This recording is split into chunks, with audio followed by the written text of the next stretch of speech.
unpaid part-time job, but I'm living the dream, and I'm going to be your MC this morning. And hopefully, some of this crazy energy that I have this morning will flow out to the rest of you, and we'll have a fairly busy morning with a lot of feedback coming from you as we progress throughout the day. Na mtazamaji wa MCL Digital, karibu katika matangazo ya moja kwa moja ya kongamano la kampuni 100 bora za kati almaarufu kama Top 100. Kongamano hili, matangazo haya hurushwa moja kwa moja kutoka ukumbi wa Kirimaki iliyopo katika hoteli ya Hyatt Regency, na miongoni mwa mambo ambayo yatakwenda kuzungumza ni pamoja na mazingira ya biashara nchini Tanzania, ambapo washiriki wa Top 100 wamekusanyika siku hii ya leo. Ungana nasi, tutakuwa moja kwa moja tunarusha matangazo haya. Ungana nasi mpaka mwisho. Jina langu ni Alex Malanga, tafadhali kaa nasi. No. What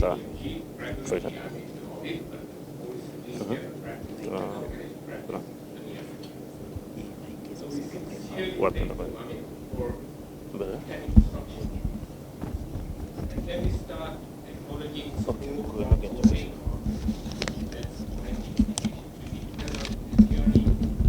the region the past 8 to 10 years. This year we welcome NFT for our main sponsor. And they were all for the first time this year, so thank you very much. Presented by your Managing Director and CEO, Mwaka. I also like to thank our friends at the Stock Exchange. We've been together, we are in the forefront of promoting, business at the stock exchange. So thank you very much for coming and gracing this event, and thank you for supporting the process. We also have on board Azam TV, who are doing our marketing, who are at the moment beaming it live on television. So again, thank you very much for that. And you will notice there are a lot of changes this year too. We have ZA Advisory, who are the research consultants. We have the Hyatt, who have become our new partners. So we are holding this function at their hotel. And clearly, if you look at it, the environment has changed. We have, if you look at this year, we have a focus by the government into localization, the local content. So a lot of effort is going into localizing and creating local business entrepreneurship. And so we want our money to stay in here, we want to develop industries. So yes, that's a very positive sign that's coming out from the government policies. And we are all there to benefit from this. But it means localization means we need to up our game as locals. We need to make sure we get into the manufacturing sector, we need to get into the service sector, we need to get into the meat sector, where local content in mining, in oil and gas, in industry increases significantly, so that the money stays back home and it's used in development. So this is the drive, and we fully support it, because at the end of the day, the biggest beneficiaries of local content will be the SME sector. Literally, the SME sector is significantly run by the locals. So it's for us in the SME sector to benefit from local content. So it should be a good thing for us. But the key thing now is to get into it, to start investing our money into upscaling our businesses. Yeah, going out there and looking for skilled resources, skilling up our people, so that we can start producing stuff that's equivalent to the first world.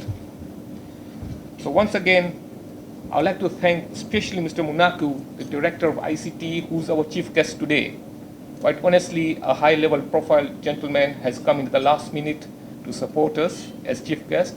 Thank you very much. So I won't say much more. Asanteni, and let's get this thing started.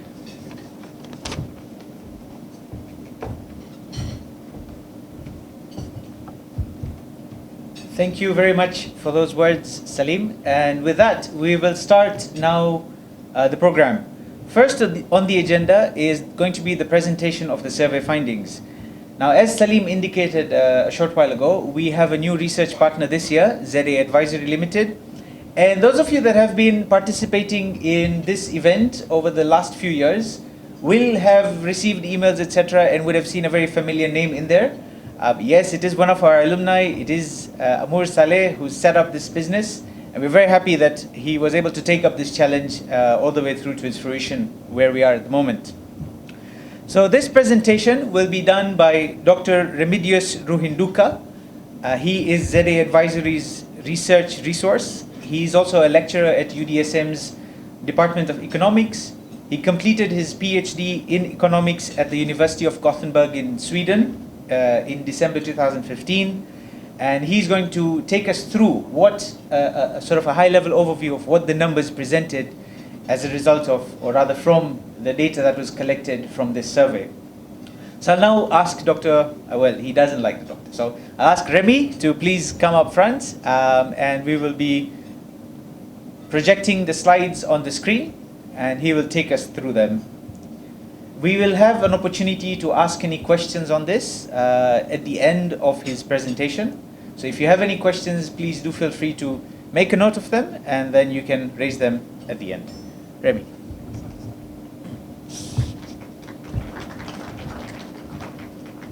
Thank you so much. Good morning, everybody. So call me Remy, not Dr. Remedios. That's much easier. So I'll just be taking you through the survey findings that we did, thanks to KPMG. Okay.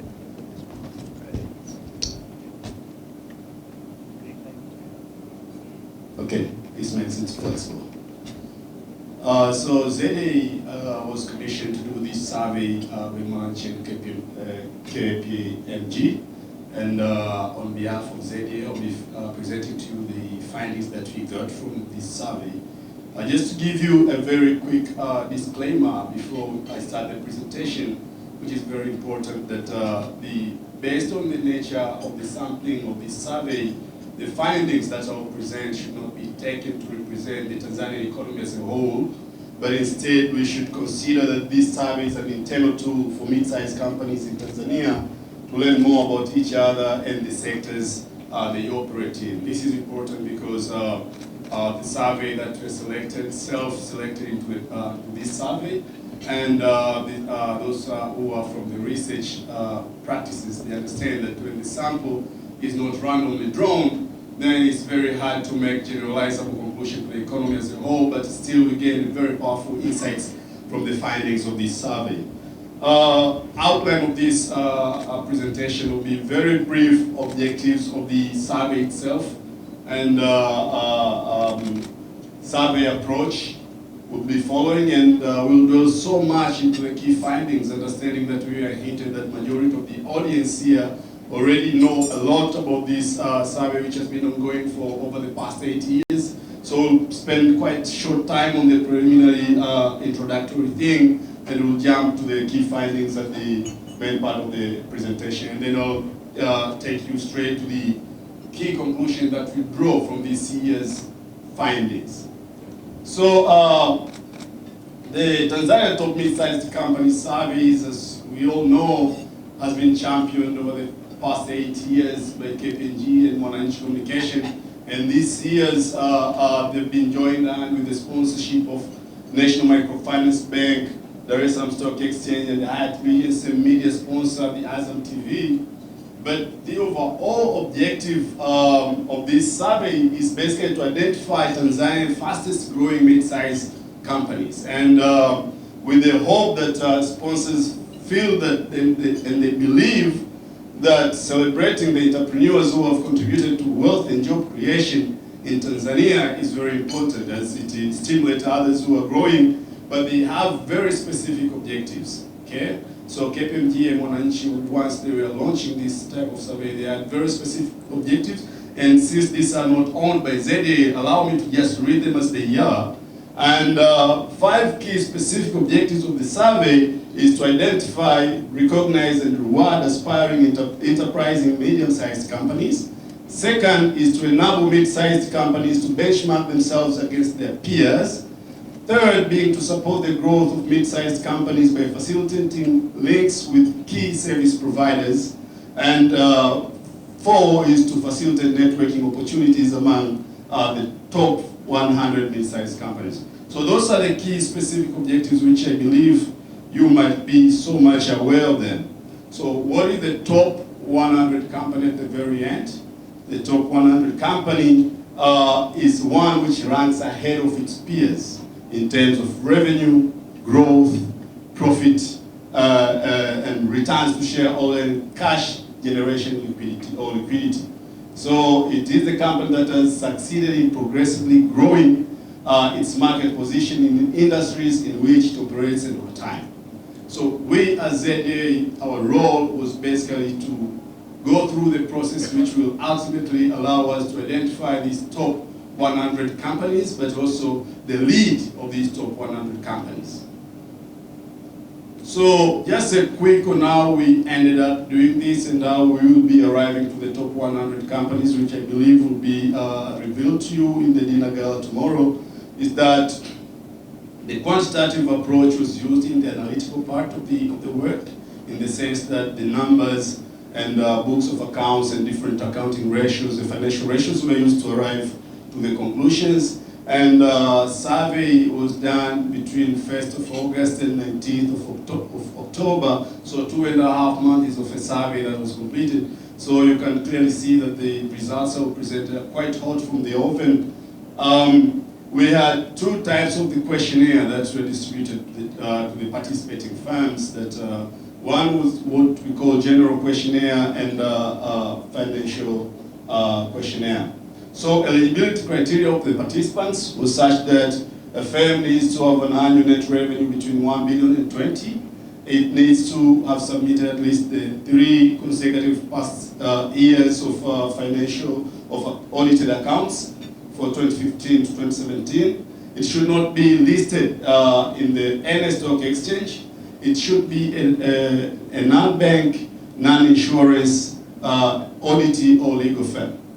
So some participants were interviewed by face-to-face and others were just sent the instruments to complete and return. Okay, so now I'm jumping straight to the results we have. So this first slide shows the regional distribution of our participants. Okay, and not surprisingly, we see majority of the participants are from Dar es Salaam. 78% basically of the participating firms are from Dar es Salaam, followed by Arusha, and Mwanza is just 3%. So the rest of the region in aggregate constitute less than 5% if you take Arusha, Dar es Salaam, and Mwanza out of the box. So these numbers could be striking, and this pattern has been stable over the past 8 years of the survey. And it's not that the surveying firms are biased towards Dar es Salaam, but it's very consistent to other statistics in the economy, right? We know that Dar es Salaam firms contribute more than 63% of tax revenue, right?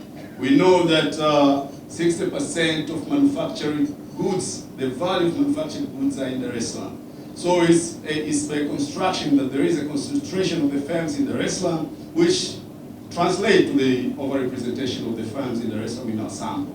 So this is very important that people do not say that it's a proximity to ZDA to Dar es Salaam firms that drive the results. No, it's very compatible to what we see in the economy as a whole. So we were keen as well to look into the sectoral distribution of our participants, or the participating firms. And you will notice that construction, manufacturing, and transport represent a big majority of our participants. 52% come from those 3 mega sectors. And IT is catching up, retail being the next, and hospitality, and the rest of the other sectors as per that distribution. So I like this chart because it constitutes one of the indicators that is used to rank our companies to end up having a winner is the revenue growth pattern of the firms. So as you will see from this bar graph, these numbers represent the total revenue of participating companies over the past 4 years. So importantly is that we are asking the same firms to give us the annual turnover for year 2017, 2016, 2015, and 2014. It's the same firms. So it's not that we are comparing survey of this year, survey of last year, in the other years, because it's very likely that firms in this year could be partly different in terms of the numbers, in terms of constitution than last year. So we're comparing the numbers of the same firms across the 3 years. So it's very reasonable to compare these growth values. So while we see the growth rate growing marginally from 2015 to 2016 by 2.3, so there was a little bit of good growth between 2014 and 2015, 4.8%, 4.9%, and a margin decline, but I wouldn't call it margins, almost 50% decline in growth rate between 2015 and 2016. We know the change in political regime might have driven this, but now we are seeing a very huge growth rate in revenue between 2016 and 2017. This is striking, this is good news, that maybe things are getting better, okay? And these charts basically tries to show the growth rate in total employees in the same firms that we survey. So same firms that are reporting growth rates and revenues, we were trying to look at what is their employment growth rate. And we see that in absolute numbers, these firms are employing more people year after year. But then there is this, between 2015 and 2016, we see an 8.3% increase in number of employees in these firms. There is a less growth rate between 2016 and 2017 in the same number of employees among the same firms. So, as an economist, my curiosity here would be, what is then driving the growth of the revenue? And this is basically linking it to today's theme of digitization. That's one of the hypotheses, that you would expect that if firms are scaling up their production, then an increase in production should be followed by an increase in number of employees, holding the technologies constant, right? But if we are growing, we're employing less labor, but producing more in terms of revenue, it is signaling that probably we are getting more digitalized, probably. And we'll see in the later slides that things are actually showing in the same side of the direction, okay? When we zoom into the nature of ownership, politicians probably and citizens of Tanzania will be curious to know who owns these big medium-sized companies. And the good news is that 66% of the firms are locally owned. Would one take that as a good news or bad news? Okay, when more than proportionate share, let me take it to a very extreme. If 100% of the firms were locally owned, not sure whether that would be translating to a good news.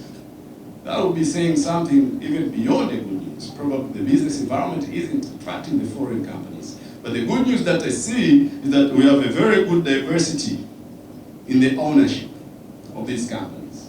So while 66% are owned by local fully, nearly 34% have the foreign ownership nature. So 12% fully owned by foreigners, and 22% a mix of foreign and local. So this kind of diversity, to me, is what transpires to be a good news, yeah? And we are hoping to see more diversity probably in the future as we are trying, as the country strives to improve business environment in the country.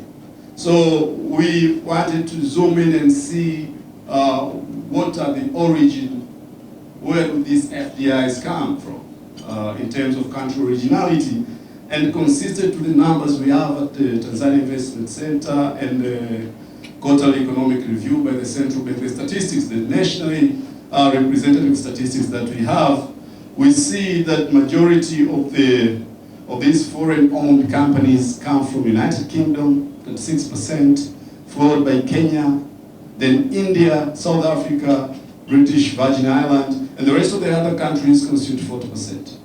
So what I liked about the results from this survey is that they are quite consistent with the national statistics that we have. Because if you look at the nature of foreign direct investment in the country, by countries and ranking, you will notice that both UK, Kenya, South Africa constitute among the top 10 sources of FDI in Tanzania.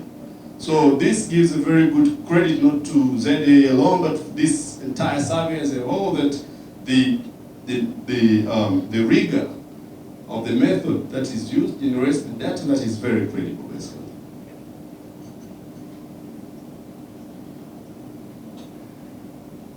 Okay. All right. So looking into the capital, we had questions that we were asking participants of the source of their capital, both startup capital, but scaling up capital. And given the nature of these companies, 61% of the participants indicated that their startup capital was actually originating from their own savings. And only 20% indicated that they got their startup capital from the bank loans. So did they not have a good business plan? Or is it some other constraint of accessing financial support or loan from the financial institution in the country? That is the challenge that we throw out to the banking industry in the country. But then we had a quite reasonable, remarkable share that reported to have obtained their startup capital from loans from friends and friends, and other sources constituted of only 4%. Okay? So when we had our internal discussion at ZDA, we say that probably this, it's hard to use a clicker because I wanted to point there. Probably this 20% of the bank loan, a good share of this could be personal loan, yeah? Of people who have been originally working to certain companies, take personal loan based on their salary as their collateral, and use that to start the business. So probably not all these 20% will represent a bank loan that was taken purely for the startup of the business. We don't have our instrument is not rich enough to give us that level of disaggregation on the type of characteristics of that bank loan. But then when we asked the source of expansion capital, then the trajectory or the pattern changed. There is a change in pattern. Now, startup capital, own saving. Expansion capital, bank loans. Now the bank are gaining trust and confidence of these companies. They're already up and running. It's quite intuitive, right? But this should be taken up as a food for thought by both business entities, but also by the banks. Something somewhere might not be right, probably. And we see founders saving shrinking as part of the source of expansion capital. Venture capital constituting only 5%, and foreign sourced bank loans only 4%. Okay. Then we had a question to participants on whether they encounter or are facing any working capital or other funding challenges. And everybody almost, when you have more than 80%, it's nearly everybody, right? 84% said yes. Yes, we have a big challenge with regard to working capital and other funding. And when we went in the second step of the questioning, asking them what would be the main sources of such challenges, 50% claim delayed settlements from customers being as challenges, one of the biggest challenge, and 19% up there, stringent credit terms imposed by suppliers. So it says that debitors or creditors who were part of the challenges. Okay. This is where I wanted us to link it to the revenue and employment numbers that I mentioned before. Does technology or digital initiative form part of agenda in key management meetings? This was one of our questions to every participating firm, and 97% said yes. Okay? So more than 75% of companies are highly dependent of technology for their core businesses. So we had a question,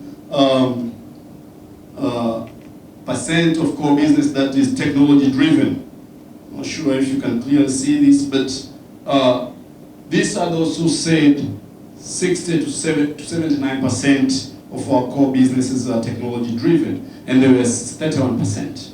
These are those who said 80 to 100% of our core businesses are technology driven. There are 44.9%. If you take the two, you get more than 75% of the participating firms indicated that technology is in the core agenda of their core business, which is a good news. And we're hoping to hear more about this kind of discussion in the panel session that will follow.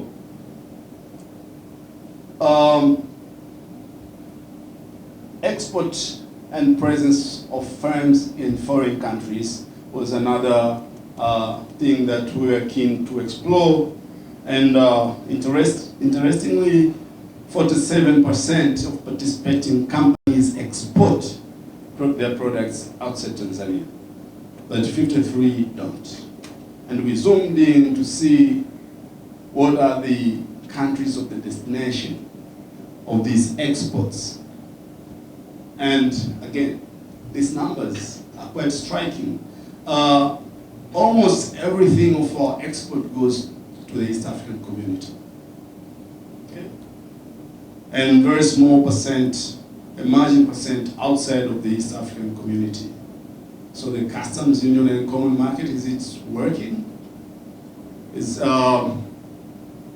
Now it's only Southern Sudan that is not part of this, right? That is part of East African community, but it's not in this. Nothing goes to Southern Sudan, and this is simply because Southern Sudan joined the region, the integration just a year and a half, 2 years ago, 2016. Probably we don't have numbers for the exports to this country yet. But this is also opening up a window. Now the country, I think, is discussing about they're negotiating to the signing of African Continent Free Trade Area, which is hoped to open up the market of our exports to the entire African continent, just beyond the current small economic integration that we have. East African community gives us a market of around, I think, 150 million people. But imagine when the entire continent is open for us to export. So we are hoping to an increased market access, but of course that comes with some challenges that we have to bear, competition and everything. But this signals to us that there is a window to benefit from the forthcoming, from the signing of African Continental Free Trade Area.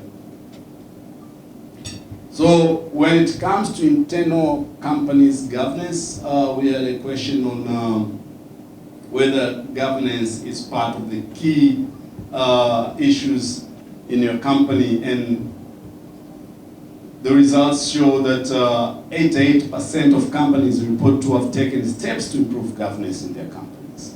So we had a detailed question on the type of governance that governance measure that has been taken into the company, and 21% say that they have introduction of robust internal control and procedures. 19% report of appointment of independent auditors, all the way to 6% where we ask them of appointment of non-executive directors in their firms. Only 6%, right?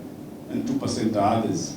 So this is basically probably an outcome of the fact that most of the participating companies are owned by the families, and maybe they're a little bit hesitant to invite an outsider, but we feel like it's a good practice always to have an unbiased, non-executive member into your board of directors. But yes, majority reported that's not something that they've done right now.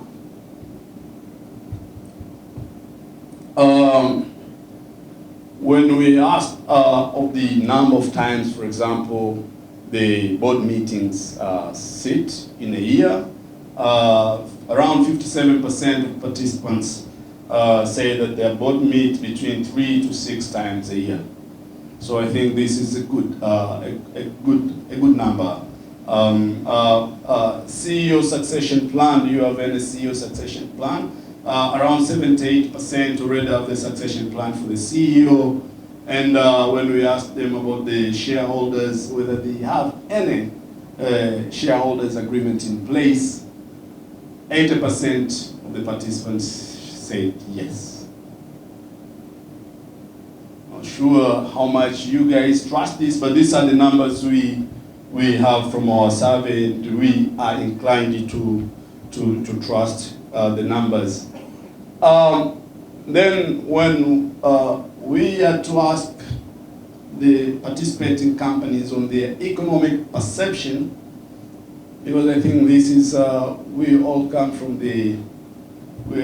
you guys are in the business industry, but you're part of the community. And we hear different perception regarding the various economic aspects. And it was keen to get the perspective of these mid-sized companies. What do they feel?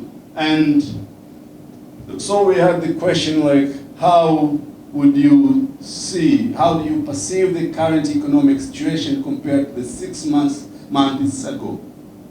And they had 3 ranking. They had to say something as whether it is improving, is the same or worse.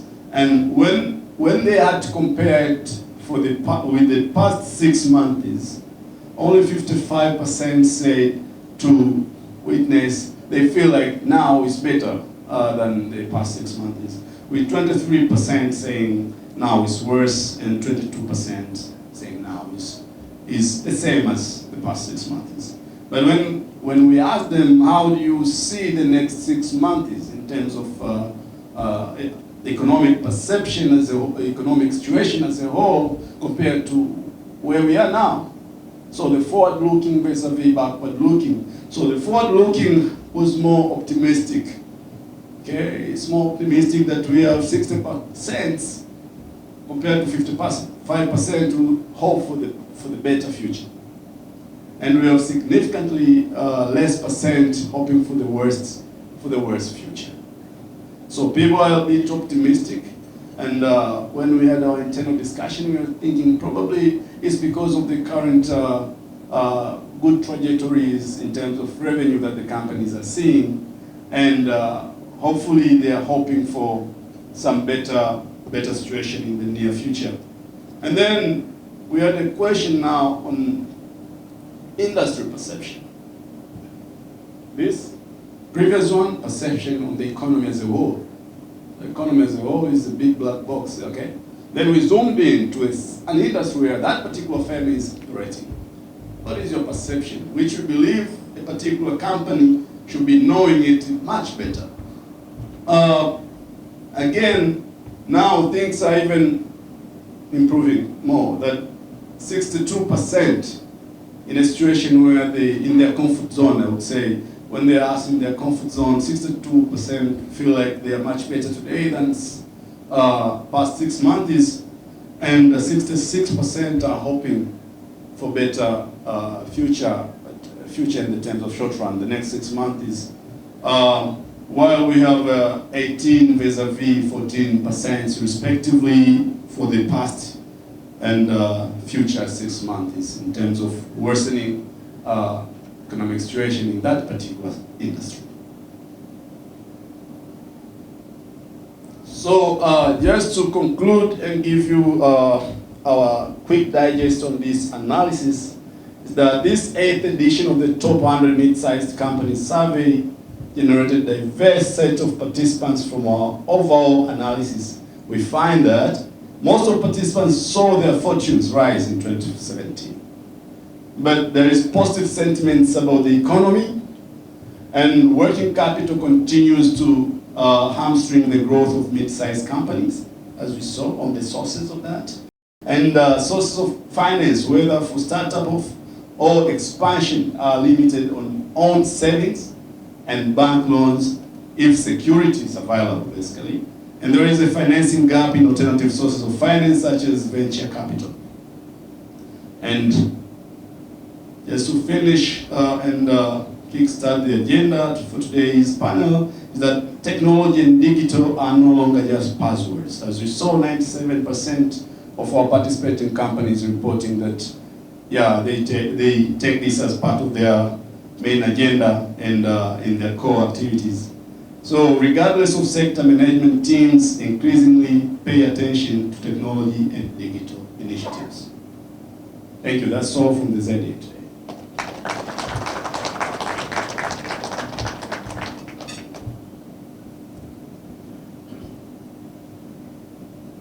So probably I'll take a couple of questions, comments, and suggestions.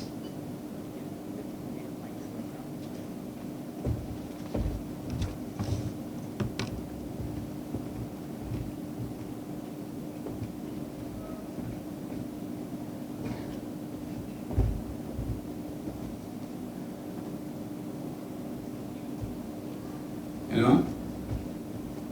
So I have very good students here, probably, since I'm a teacher.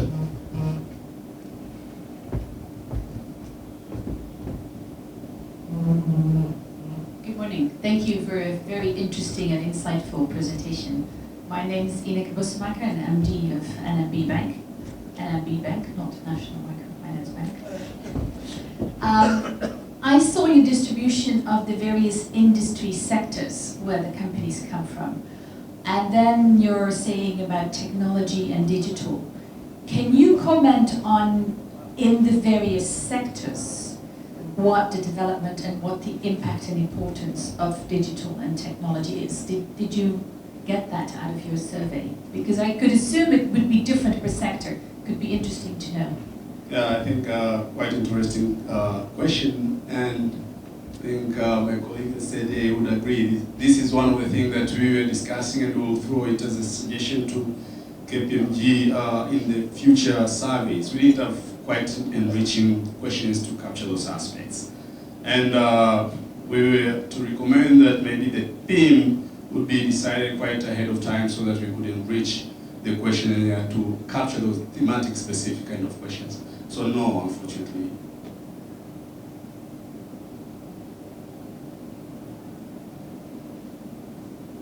Yes, yes.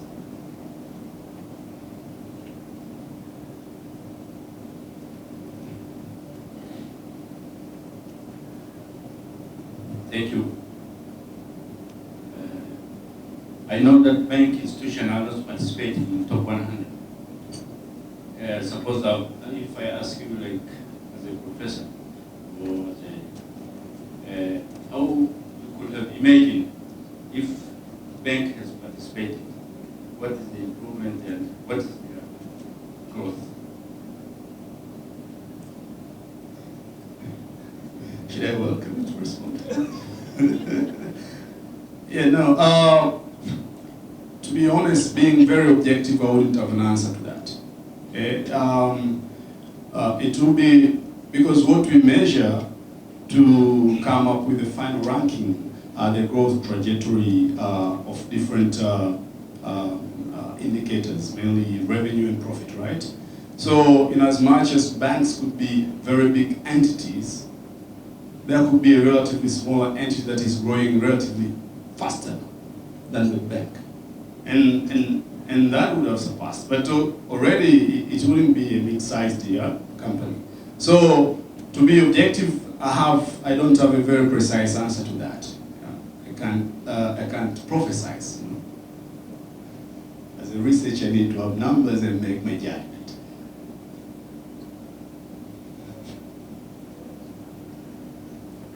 Yes, please.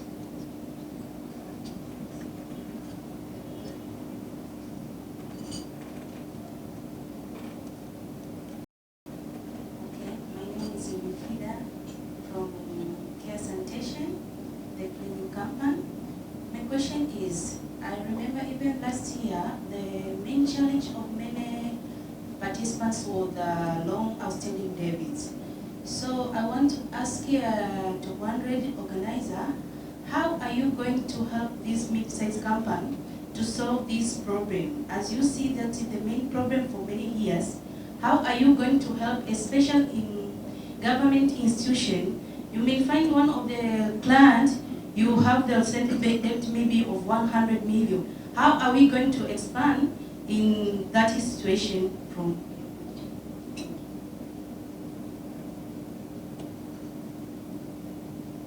Yes, I think that may require a response from KPMG or Mwananchi.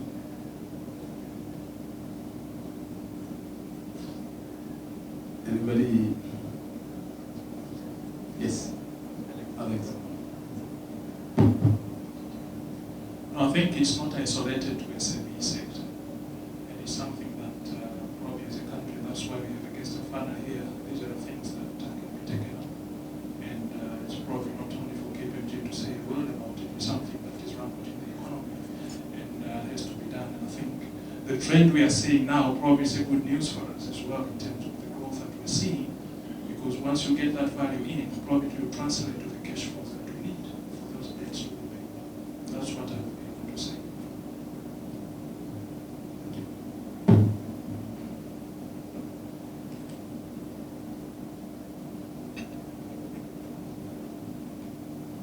Hi, good morning. Thank you so much for your presentation. My name is Evans Bukuku, comedian. I'll explain later. I had a question about the growth curves in terms of revenue. We saw it was quite relatively flat, but then it popped up to 16% from 2016 to 2017. But then almost half of the companies that are surveyed are exporting. Can you tell us how much of the exporting contributed to the revenue growth in terms of percentage? Well, I like the questions today, but I think they are quite tough ones given the data limitation that we have. And unfortunately, we would have loved to do that deeper level of analysis, but that's not something that we have data to allow us to. Yeah. But I think now thinking of it deeper, that is something we can try to assess, and maybe at the day we can take it up and include that in the report. But it's not something that we have zoomed in now. But given that we have data on revenue and we have the exporters vis-a-vis non-exporters, we can definitely do the crunching of the numbers and see the growth trajectories by those two categories. But that's not something that we've done yet, but we could take up that. Yes, good morning. My name is Ali, and I'm working with the company called Sanitas Hospital. My comment on this presentation today is, as the business, as we start the business, the main challenge for the business, as I have seen from the presentation itself, is the working capital. It's true, the working capital has been becoming as an obstacle for the SMEs enterprises. And the main reason for that is actually, it has been very, very difficult to get the funding from the banks. And now, my question is, and I'm throwing this question to all the participants, what should we do better? Because the way I see it, from the big tycoon over there, outside, bank has been there to finance the ideas. But our banks here in Tanzania, it's very, very difficult to fund the ideas. They will, if you go there to ask for the working capital, they will start asking you for the bricks and cement. I mean, if you have the buildings, which in real sense, for the SME, not all the SME, they will start the business with the big building and all that kind of thing. They have an idea, and we need the bank to fund that idea. But it has been very, very difficult in Tanzania. So what should we do better as an SMEs to jump into that obstacle, because it has been very, very difficult to move on. Thank you. Yeah. You want to give any reflection? Give a reflection. Yes, please. Yeah. Let me give a reflection. I don't necessarily have an answer. You saw in the survey, I think, that for startups, 61% are financed by their own funds. and 21 are financed by bank. Now, my rationale and my answer whenever asked the question is, it is not the role of a bank to finance a startup company. And the reason is that the money we have in the bank is not our money. It's actually your money. It is the money of everyone who have a current account or a deposit account or a savings account with the bank. We are the custodians of that money.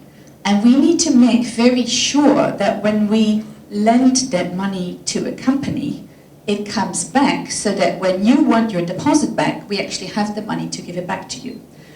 So for that reason, the role of banks in any economy, not just in Tanzania, everywhere in the world, is principally not to finance startups with working capital.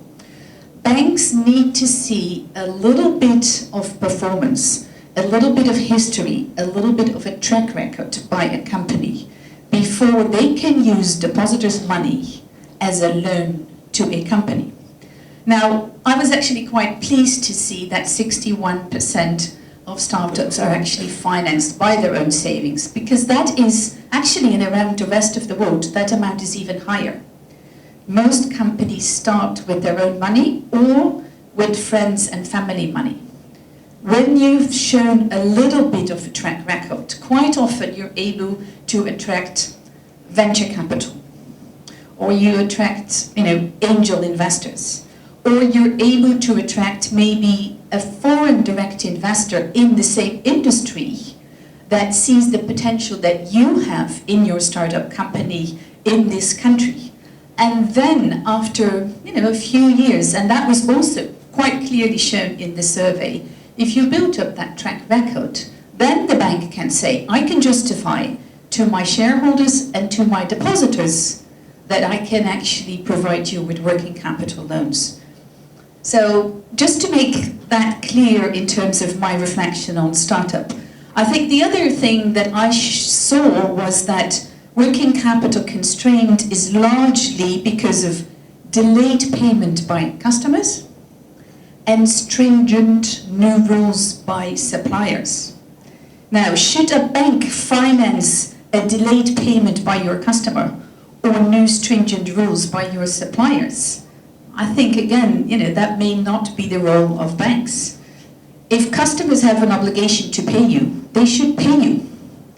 If you have an agreement with your suppliers about rules, they should stick to those rules. That is what provides you with the working capital that you need. Let's just all stick to the rules and the agreements that we have, and that will create the liquidity in the market that we need to help us with working capital. Thank you.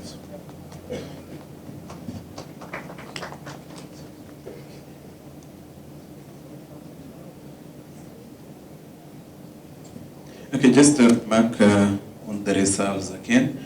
My name is Eric Sambo from SGA Security. I just want to make a comment that the research that you have, even though you've said that it's not reflective of the economic environment at all in the country, but should be restricted to the survey of the participants. But just a comment that the research results do not seem to actually support the general feeling about the business environment, was contrary to what the narrative that we see in the media and the social media, Vyuma Vimekasa, all sorts of stories. In actual sense, actually, it is so positive. If you can actually see overall, we are growing by a whole 16%. That is great. And I'm actually thinking that if at all there is, some truth in this narrative that we are seeing in terms of the business environment, then it may have actually driven people to do some internal re-engineering of the processes, improving the governance the way we've seen in all the categories that we've seen. That may have also driven people to reduce the cost of doing business internally, trying to see alternative ways of actually doing the survival. But that has driven the revenue. So overall, actually, we are growing. So what we are seeing statistics, we are always, the first one to shout and say, it can't be that the economy is growing at a rate of 7%. But if we, in this room, we are saying that we've grown by a whole 16%, and the employment level has also increased by a whole 7%, it may actually be true. And that is research-based. That is just a comment. Thank you. Quite intuitive comment. We'll take just the last question, probably. Good morning, everyone. I'm Gabriel from Breton Bailey's, Tanzania Limited. My comment is just to add on what Madam talked about. In terms of, you also mentioned about reliance in payment by customers and stringent rules by suppliers. It's just my observation on what I've seen, is that we sort of lack the culture and discipline of paying in time. That's the biggest problem we have. And basically, it's my observation. I also don't think the banks have so much problems if we stick to the culture of paying in time. And also, this I'll throw back to the surveyors. Could you go deeper and try to find out who are we doing business with? Because some of us, we're doing business with the government and government entities. And they are known to be notorious on the terms of payment. And because, frankly speaking, it's because there's nothing you can do to them. And also even the private sector, there's a culture where people, you supply them, you agreed on a 30 days payment terms in terms of credit, and they pay you after 120 days, 180 days. So if you're servicing a loan, you cannot survive with that. And others tend also, if you don't supply them because they've not paid you, they jump to the other available customer. So we are creating a vicious circle of jumping from here and there, and the businesses do not grow. Because today I'll have 120 days from this supplier, I jump to another 120, 120, and 120. When I get money, I pay the first supplier, while this is already crippled. So basically, we need to create a culture where we depend on each other as suppliers and consumers, and also there's the financiers and manufacturers. So I think it's something that we need to sensitize all the businesses in the country. Thank you. Thank you so much. Yeah, let's get final. Yeah.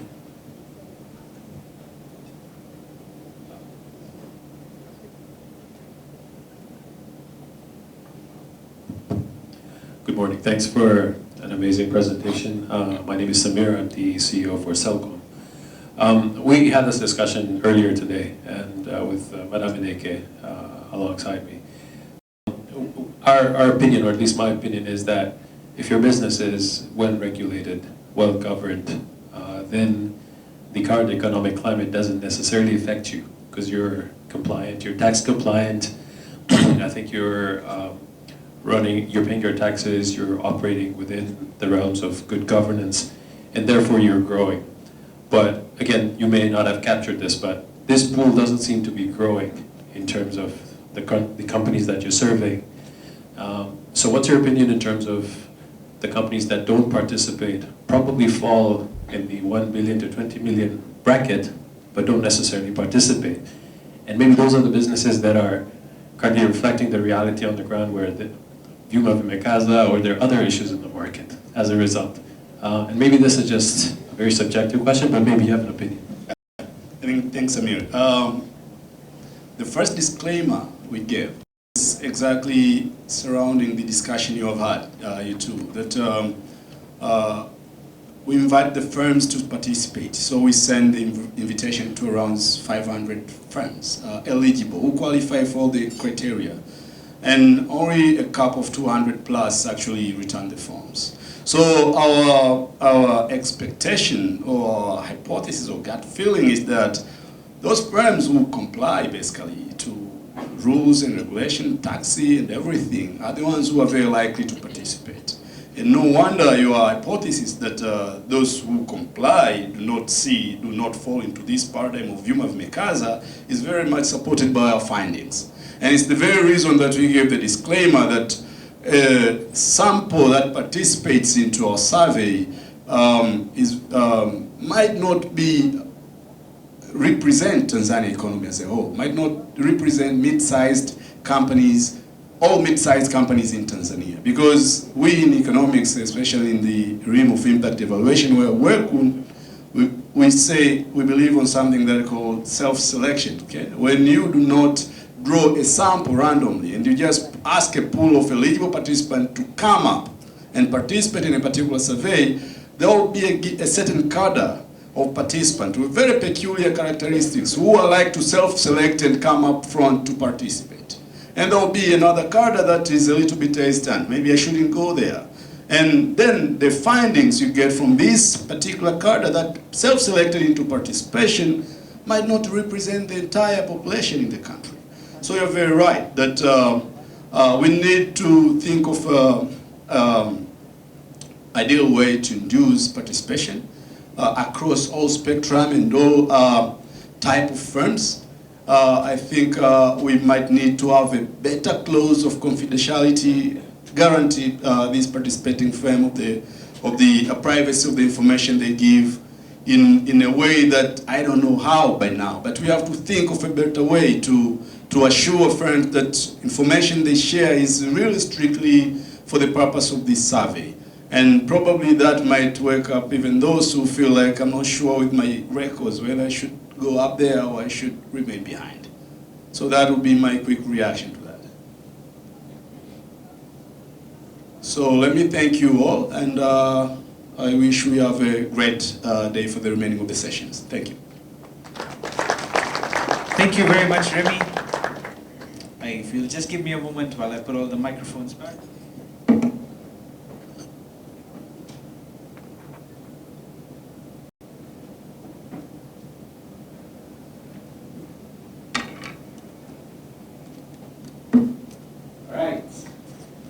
Thank you very much for that. There was a lot of positive information that has come out from the survey, good insights, and again, thank you very much as well for your comments, your questions. There's a few things that I also wanted to touch on in terms of the comments that came out.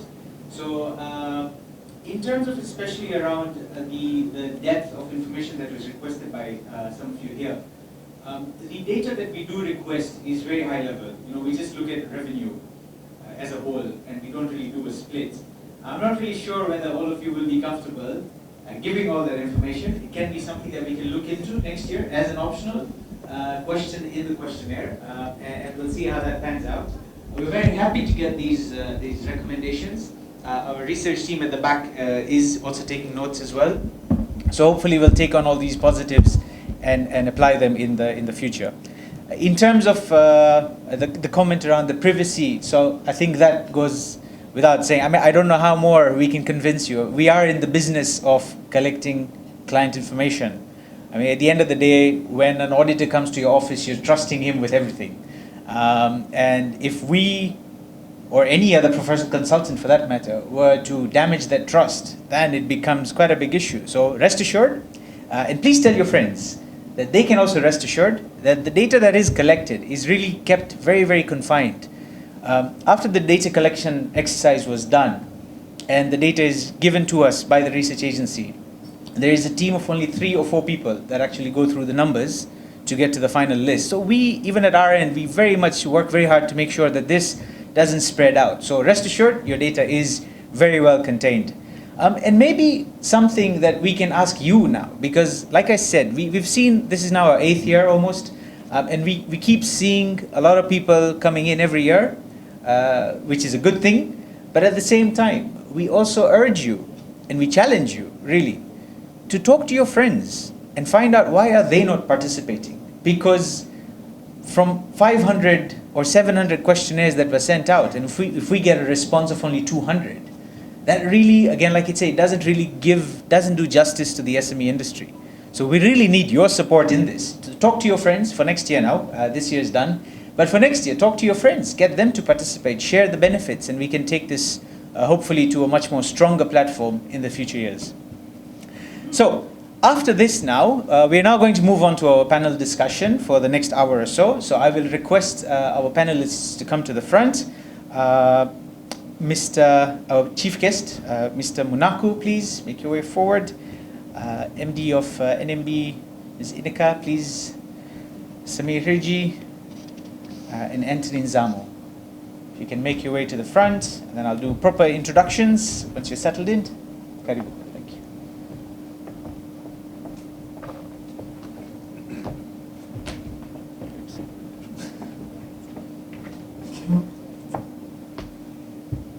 Okay, so let me just give you a brief introduction of who our esteemed panelists are this morning. We have Mr. Mulembo Munaku, who is the Director of ICT at the Ministry of Works, Transport and Communication. He has a Bachelor's of Science in Computer Science from the University of Dar es Salaam. He then got a BSc in Electronic Learning from the University of Southern Queensland in Australia.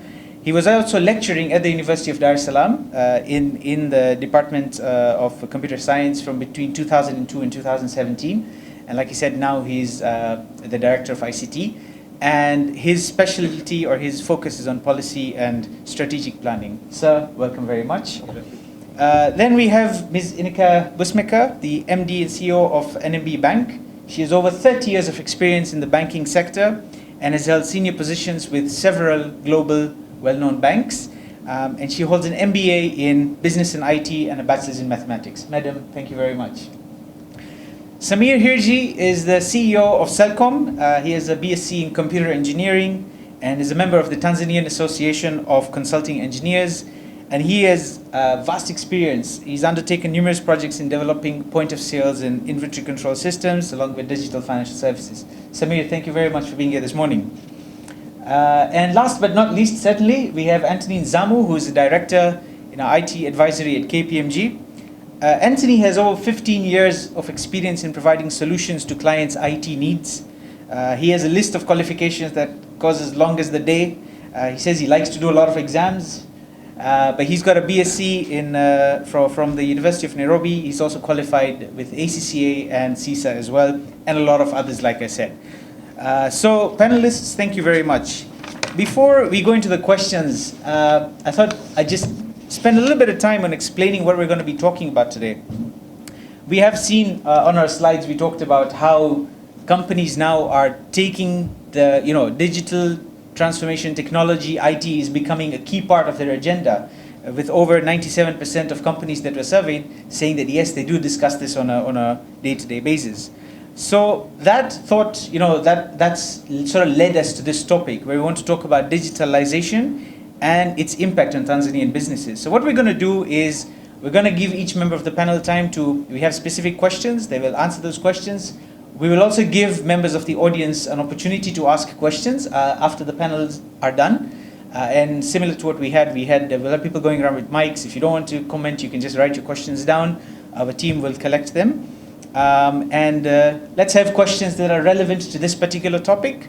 And from there, then we can take off. So let's start by actually looking at what digitalization is. Now, digitalization is not digitization. So if I take a piece of paper and I were to scan it, that's digitization. That's simply turning something that's in analog form into a digital format. That's not what we're going to be talking about. What we want to talk about is digitalization. And Gartner research actually defines digitalization as the use of digital technology to change a business model that then leads to increased revenue and value producing opportunities. So as we can see, this is where you're really trying to make an impact on the way you do business, and this is really where we want to go. What are our businesses doing to embrace this change? Digitalization is seen as a disruptor. It's causing a lot of things to change from the traditional way that we used to do business.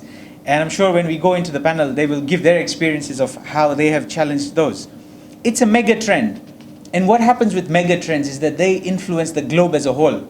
If we're sitting here in Tanzania and we decide, you know what, digitalization might be a global thing, but we're in Tanzania, it's not going to affect us. That's not going to happen. That's not true. Because if you try to fight a digital trend, it's like trying to breathe while you're underwater. That's not going to happen. You will die.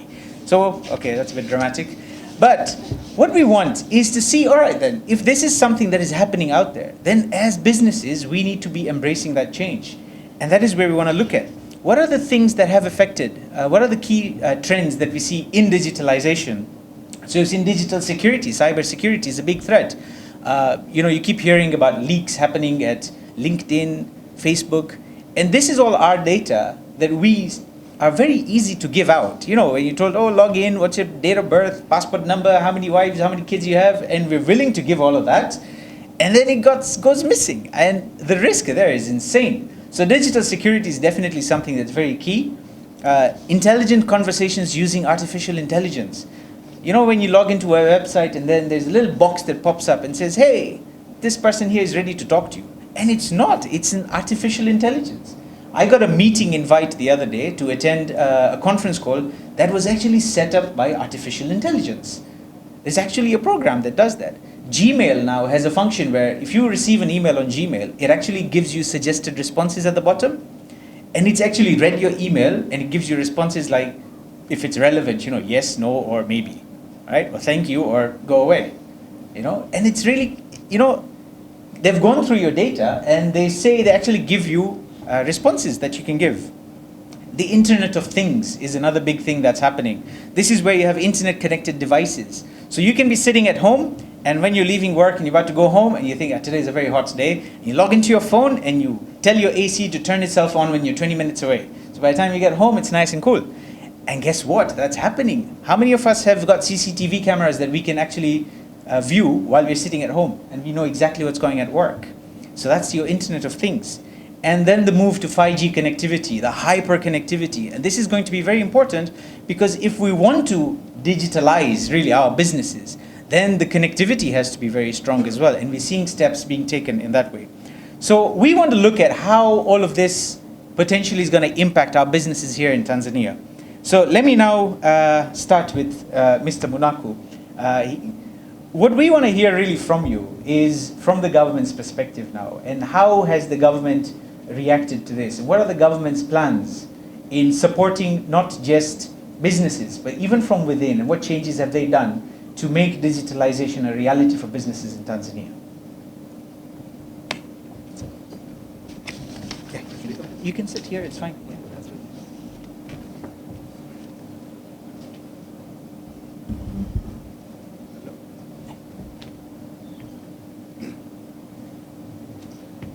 Thank you very much for the question. It is true that you've stated that the use of digital systems basically it is crucial in the current economy. And there are several efforts that have been done by the government in recognizing the potential of ICT that can impact our businesses. One is the area of the policy. Because everything if you want to do at the country level, you must go to the policy direction and guide the country on where exactly we want to go as the country. In the policy the direction, we've put several measures to ensure that at least we can use the digital system basically in our daily life. This includes basically to put necessary structures and processes to entail the companies and the institution basically to embrace the use of ICT. Now, based on the policy provision, the country has been able to deploy necessary infrastructure countrywide to make sure that at least the infrastructure supports the application, the use of applications and related systems. We've deployed a national ICT broadband backbone countrywide that have got 7,500 kilometers that covers all the regions and all the landlocked countries that include the connection with Rwanda, Uganda, Zambia, so as to make sure that we create, like a road whereby several systems basically can be deployed. Apart from that, as the country, we've made sure that at least we invest in the rural connectivity, so as to make sure that there is a digital inclusion whereby all underserved in the rural areas, they are connected, basically to make sure that at least we embrace the use of ICT. By so doing, and basically you can be the witness that at least the use of mobile phones basically have increased dramatically And currently we've got a tele-density of around 78%. By tele-density, I mean that the number of mobile subscribers, basically, per 100 customers, we are 78%. And in terms of the mobile the country in terms of geographical, we are covered by 94%. And the target of the country basically is to 100% by 2020. So there are several efforts in terms of infrastructure that have been done with the government. And this basically have in turn basically into use. I think you're evident that the growth of mobile technologies, basically it is drastic within the country. And we are among the leading countries basically, by using mobile services. So all these have been due to government policies and the government supporting structures, to make sure that at least we use the mobile technologies. Apart from that, as to support the businesses, the government basically have put several systems. There are several systems that basically are geared basically to support the businesses. For instance, and you are all evident that if you compare for the past 10 years in terms of use of digital systems and applications, it's quite different for the current environment. Currently, I think businesses are able basically to perform their returns, to perform the applications, to file the annual returns, tax payment online, to register their companies online. So all these have been to the government initiatives, basically to make sure that we support the businesses. And I've been glad, basically from the previous presentation, that to see that at least the top 100 companies, SMEs, basically 70% from the statistics, that at least they employ the utilization of technologies, basically to support the businesses. And I argue the business from this community to make sure that at least we try our level best to utilize the ICTs, because they've got a great impact. And if possible, the organizers of this event as well basically should see to add even additional criteria, because I could see the additional criteria basically of how these companies they utilize ICT basically to enhance growth, market to growth, profit and others. So I'll have even the organizers of the event in the next future basically to see how best even to add an additional criteria on how these companies basically they have utilized basically ICT. For business growth and economic growth as well. Okay. Right. Thank you for that, sir. I'd like to open it up now to the panel, and maybe you would like to share your experiences in terms of how you feel that the development that the government has done in terms of the infrastructure. We've talked about infrastructure, we've talked about systems, rural connectivity, and how has that actually affected your businesses? As you, I'm sure from your banking perspective, NMB probably has the largest footprint of banks in Tanzania. I'd like to hear your thoughts, and then we'll just go down, please. Thank you. Yeah. Digital technology today has already, I think, disrupted banking. And maybe I can take you back at the beginning of NMB, which was basically a bank that was a government-owned bank, privatized in 2005, compared to where we are today. In 2005, we were just about 100 branches. No core banking systems, no ATM, no PCs, or almost no PCs, no internet and no mobile phones. Okay, that was just 2005. Now think about where we are today. Yes, we have grown our branch network, but the constant question from our customers is, we need to be closer to you in terms of financial services, and the closest branch is still 50 or 60 kilometers away. No bank in this country will ever be able close to its customers with bricks and mortar. But every bank, through digital technology and mobile financial services, can reach its customers, because all the customers are now 79% of the people in Tanzania have a mobile phone. So we can reach our customers through mobile technology. The cost of a branch network is actually relatively high. The cost of an SMS message is very, very low. So we can reach millions of customers in a very scalable, very low-cost way. Because, again, customers don't want to pay high fees, and they shouldn't, for financial services. But because of technology, we can actually offer financial services in a very scalable, very low-cost way. Our vision for the future is further digitalization, and at some point in time, a cashless or maybe as a first step, definitely a less cash society. Cash is expensive. Cash underneath the mattress does not support economic growth.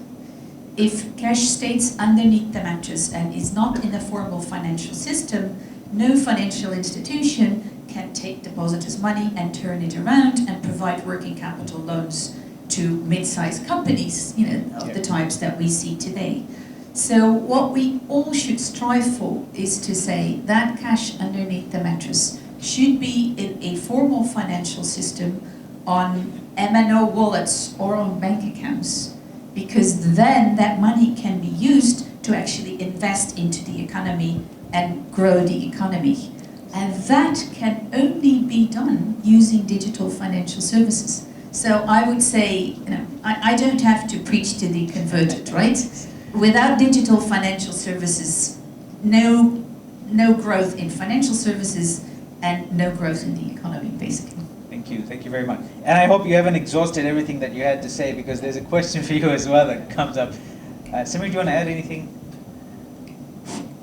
Yeah, I think surprisingly only 8% of the surveyed companies are actually ICT companies, and that's sad because we live in a world today where Moore's law, I don't know if you're familiar with it, technology doubles every 2 years in terms of capacity. So what you have today will exponentially grow over the next 10 years. So that tells you that technology and its relevance in digitalization is extremely important. On one of the slides where I think I heard people in the back saying, as the economies are becoming more digital, people are losing jobs. I think it's actually not so true, because the opportunity to invest yourself in the digital economy are tenfold, and that would probably follow the same Moore's law exponential trajectory going forward. And someone, and I can't remember who said this, but we live in a world of abundance today. The processing power is abundantly available to us. And therefore, companies like ours, companies like NMB, will not be able to keep pace with the changing times in the digital space, and therefore partnerships become more relevant. That's where fintechs become more relevant. So overall, generally, in terms of the opportunity, I think it's a great opportunity for the government, for the private sector to create more jobs, more employment, and to expedite the relevance. I mean, there's no reason why Tanzania cannot be exporting digital products and services into the East African community, or into the SADC community, or into the rest of the world. These are things that are maybe, I would say, people aren't thinking broadly enough. Need to step back and look at the opportunity today, because the infrastructure that the government's put in is there. There are enough opportunities within the banking sector, within the financial services sector. And ICT generally, or digitalization generally, is something that's relevant in all verticals of the economy.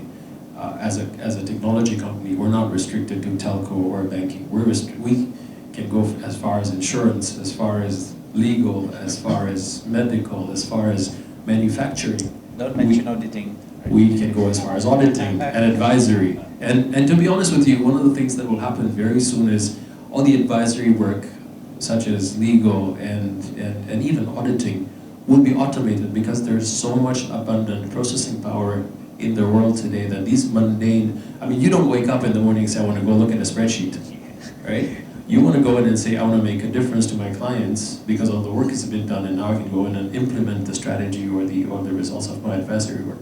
And that's kind of where digitalization needs to go. And I think all the components are there from a private sector point of view, from a government point of view, that the citizens of Tanzania should actually take this opportunity on as aggressively as possible. Okay, thank you very much. Tony, you want to add a comment on that? Thank you. So, I guess I'll start off by asking what's the whole point of digitalization? And it's important for us to appreciate that there is primarily one objective, and that's value creation. Okay. Now, there is one specific thing about value that we need to realize, that it needs to be agnostic. It cannot be restricted to a particular geography. It cannot be restricted to a particular sector, as I'll add what Samir has just said, that it actually cuts across. And with the government providing this opportunity, it basically means that everyone can come on board, and that is the big plus. So we all need to ride on this and take advantage of what is already happening. Thanks. Okay, thank you very much for that. I'd like to go to Samir next. Yeah, you thought this was there's flow here. No, I want to put a quick one on you. So Samir, we've looked at how companies need to adapt to this changing circumstances, and business strategies, business models, organization structures need to change. For your company, you've got quite an interesting backstory, starting out from the business that you had to where you are today, from a voucher business and now moving into the digital financial services space. Can you tell us from your experiences now, how did you manage to do this conversion successfully? What was the process like that you managed to shift, but at the same time, the focus was still there on value creation that we talked about? Just like to hear from you on that. Okay, testimonial time. Okay, the reason, my background, as you introduced me earlier, is I'm a computer engineer. So everything about me has been digital since I was very, very young. When we started the voucher distribution business, there was a major flaw with that business. Was that it was replicable, and your only advantage was price. And if I drop my price, so can Ineke, and then eventually we're all in a losing position. We haven't gained anything. The only person who's really gained is your customer. And that wholesaler kind of plays you against each other all day long. So for me, it was all about changing and you're not in control of that business because you're pushing someone else's product. So you're in a cascaded, I would say, hierarchy where you're trying to meet someone else's targets who's trying to meet someone else's targets.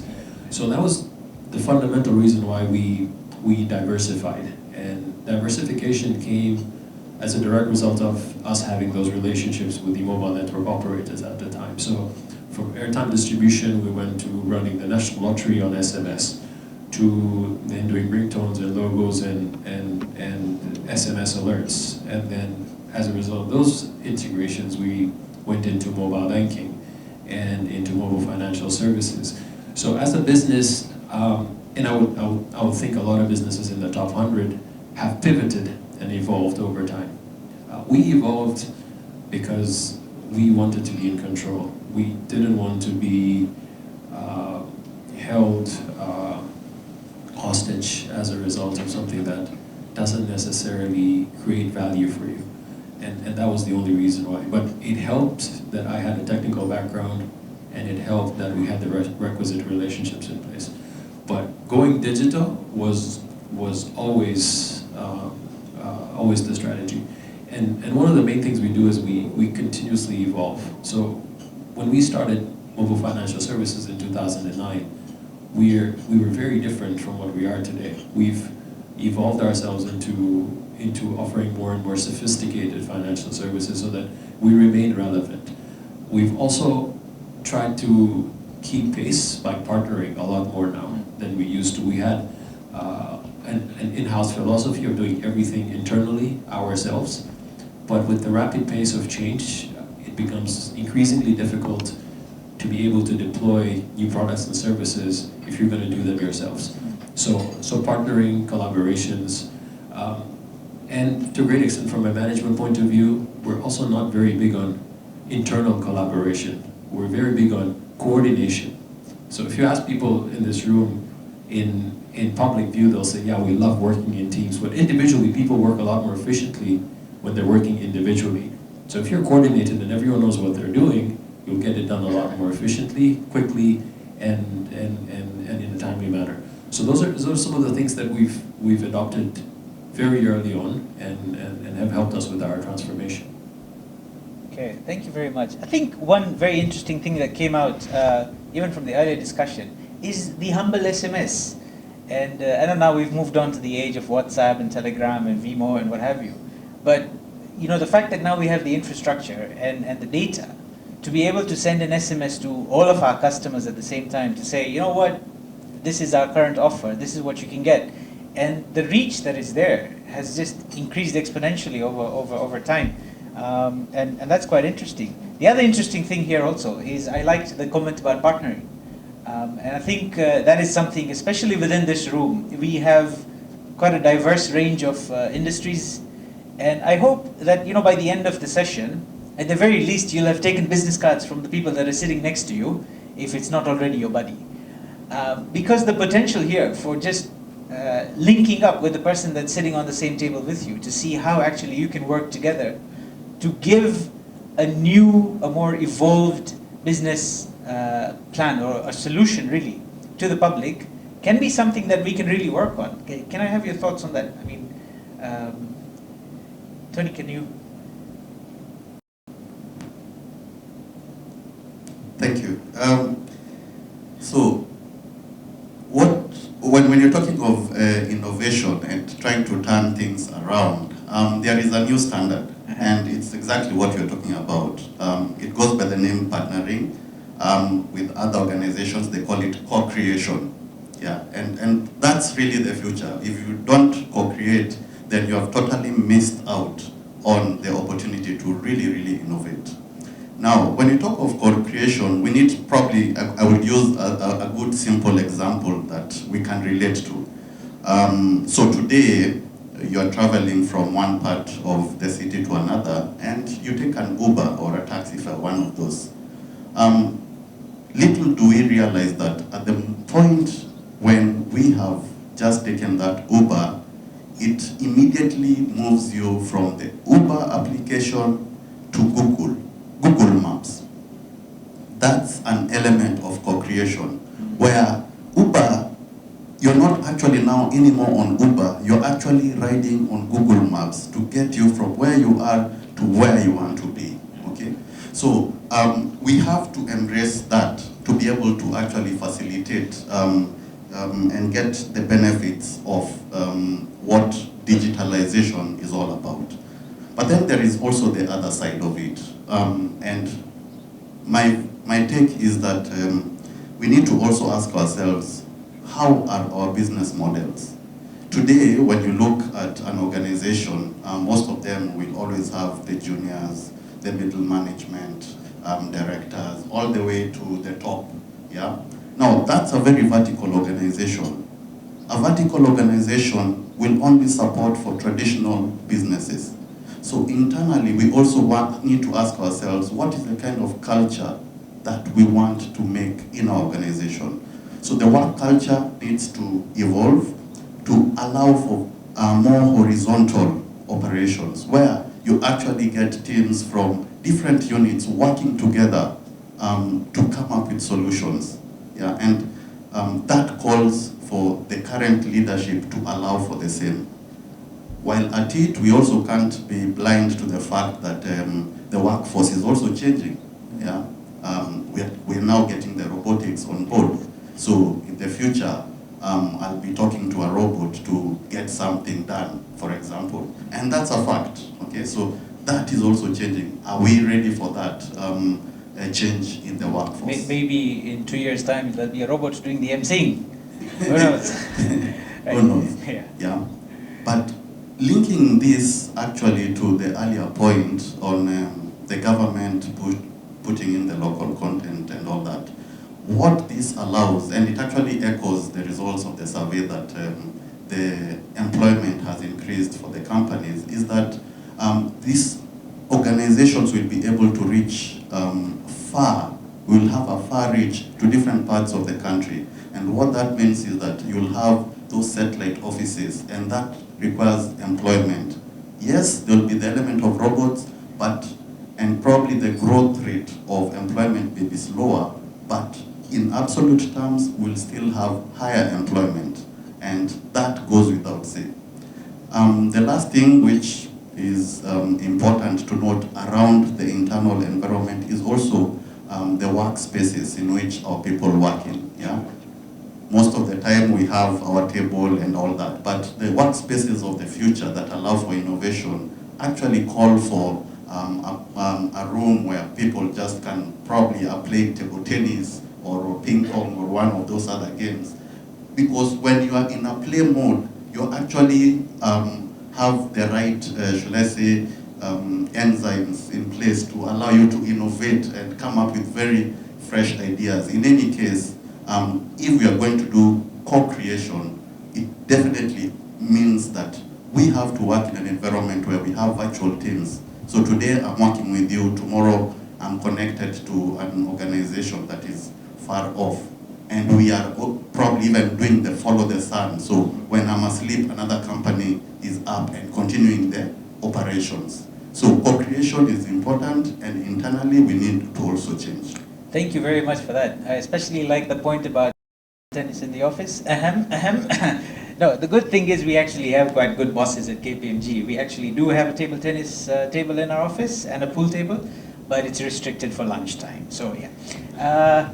Can I get some comments from you in terms of when we talk about co-creation and this partnership, and we've discussed a lot of how companies are working with each other, but how is it within the government space? I don't want to put you on the spot here, but actually I do. But it would be good to hear from you as well. Has there been this drive towards the digitalization? The infrastructure is in place. How are the internal processes setting up? Yeah, sure. I mean, the role of the government is to ensure that at least in the high level, in the national, at least institution, they can collaborate, they can exchange information.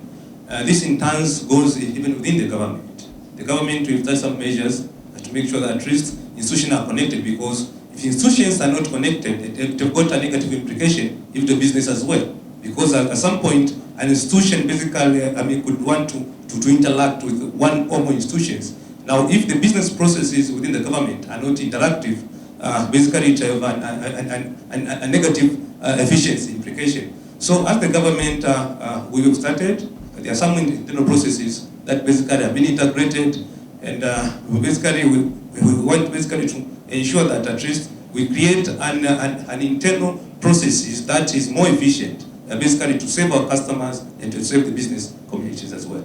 Okay, all right, thank you very much. Ms. Busmeka, now I'd like to pose a question to you. So we've seen NMB being at the forefront of a lot of innovation and improvements in the banking sector. Just recently you launched your mobile banking app, Click, and what we want to hear from you is some insight now from your experiences as well within the banking sector, and what actually have NMB done to make it within, to make this conversion into the, I know you started touching on it in the earlier answer. If we can just build up on that a little bit and we can get a little bit more insight, please. What has NMB done in terms of digital transformation? I think, firstly, we have looked around us and seen the trend around the world and decided, if we don't play, we're going to lose. So you need to make a very proactive decision that you want to play in this area. And what you then need is actually some capital to invest. And I think that is a challenge for some of the smaller banks. Because if banks and network operators and anyone who's in financial services want to play in the digital space, you need some capital to invest before you can. I think think the other area is banks need each other in this space as well. You know, if my customers want to make a payment to a customer of another bank, I need to have that connection between us and the other bank to facilitate that payment, and vice versa. Or, you know, a payment to an MNO. So it's not just one bank or one player, it's the whole ecosystem that needs to develop in that particular area.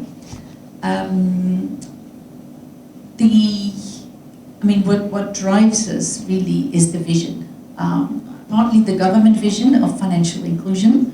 As you know, we're a strategic partner of the government, having a 32% government stake in NMB.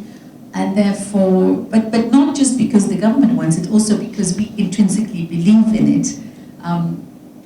Financial inclusion is what we need to pursue, because that will develop and continue to develop the economy in this country.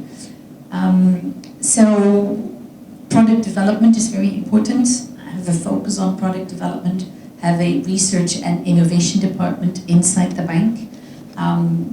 Give them the room and give them the investment capital to not only, as you said as well, on their own, but with partners, with fintech partners, develop solutions together with MNOs, together with the partners like Celcom, because it's partnership and recognize that.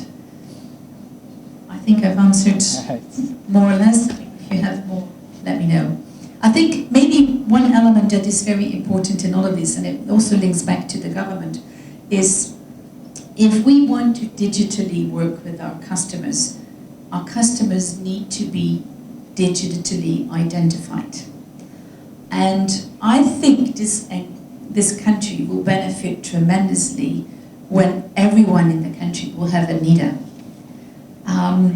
When now our customers open a bank account, we have the obligation to make sure that we know who our customer is, and our customer can use, a driver's license or a voter's registration or whatever. But we all know that, some of these can be played with. The NIDA is designed in such a way that it is really unique. So if, and again, government policy, and if government is really rolling that out across the country, and I know they are, but it would be great if the speed at which this is rolled out is a little bit higher. Everyone in the country has a digital identity and can therefore open bank accounts, open mobile phone accounts, or even, buy and sell over the internet so much easier when you have that digital identity. So that, I would say, is a precondition for a lot more development as well. Right. Thank you very much. And like you said, it's good that we're seeing the progress on this end with the NIDA cards, and we trust that the government will continue to focus on this and make sure that we're able to get everyone in the country with the relevant digital identification. I mean, having looked at what is now called the Global North, your old school first world countries, and you look at systems like social security numbers, when you go to the US and Canada, etc., or your NI number in the UK, well, that particular 10-digit number actually identifies everything about you. And you're right, it would make business so much more easier. The risk of losing as well, in terms of somebody trying to fraudulently take you for a ride, also reduces if there is something that is officially known. So yeah, thank you very much for your comments as well around that. Anthony, I'd like to hear from you now. We talked earlier about how you've helped a number of clients to realize their digital strategies. Can you tell us what can businesses do to ensure that their digital strategy is in line with business strategy? Is it really important to have one, or are we just just talking about it? Okay, that's again another very good question. Earlier on, I mentioned that the whole objective with the digitalization is about value, and value is accelerated, because a lot of the organizations have already created the value, is accelerated through this. Two elements come to mind. And the first one is what is common to all of us, that everything starts and ends with the customers. So who are our customers today? So Ineke mentioned that we need to know who they are, that digital identity and all that, that it would really enhance, and I would agree with her 100%. But there's also another element about the customers that we also need to consider, that the baby boomers have now gone home, yeah, and we are now dealing with digital babies, okay? And the digital babies are the ones who want to do everything from wherever they are. So I want to, for example, if it is banking from my phone, I want to call for the taxi and it comes immediately as I'm walking out, as opposed to booking it well in advance and things like that. So it's about having it now and the like. So with that high-level understanding of who our customers are, we may as well also look at it as our employees, because our employees are also of the same persona, okay? So when we're talking of business strategy and we are out to make a profit, that's what business is about, then it goes without saying that we have to adjust to our environment to be able to exploit this. Now, Ineke also earlier mentioned that if, as NMB, they had not taken up digitization, they would have actually not taken advantage. They may actually suffer as a business.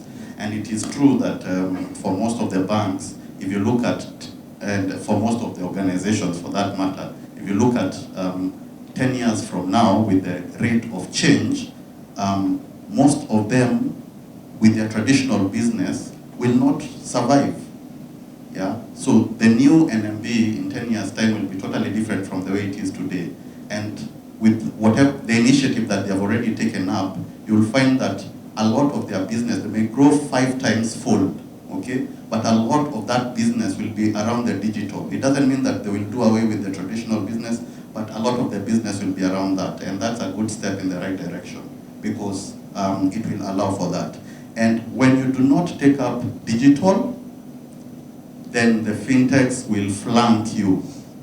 And they will get there, and they will take your customers and things like that. I remember a few years ago, it's a digital conversation, but it was for a particular institution in the logistics company where a CEO was asked, what do you think about putting your information in the cloud? Yeah?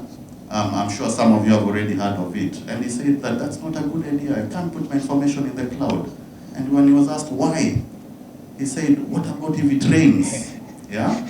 Yeah? So that's why they will put the information in the cloud. Yeah? So we have to move with the changes as they are happening. Otherwise we'll be left behind and we will really, really lose out. It is a fact that today, in 2018, when you look at the global companies, out of the top 10, I think 7 or 8 are in the digital space. The Amazons, the Apple, Alibaba, who, when we were growing up, we thought was a fugitive, yeah? But now, yeah, it's one of the, it's actually number 7 on that list, among others, okay? So that, if you compare with 20 years ago, we had the Exxon Mobils and all that, which do not exist on that list. So digital is taking over, and we have to embrace it, yeah? But probably the thing that I want to stress, actually 2 points, yeah? Number one is that digitalization does not mean just having digital apps, yeah? It is about having digital assets. By definition, an asset creates value. Again, going back to my earlier point, it's about creating value. Digital apps are different from digital assets. You may have an app, but you're not getting the value out of it. In your business strategy, you want to create value. So how do we evaluate our digital posture to check that we are actually creating value? That is one. And the second one, which has not been discussed much, but it's very important, and it's actually the area that I play in is around the risks that come with this. Now, unfortunately, when we embrace digital and we do not ask ourselves what can go wrong, then we really are exposed. As a matter of fact, the risks can spoil the entire party that you're talking about here, okay?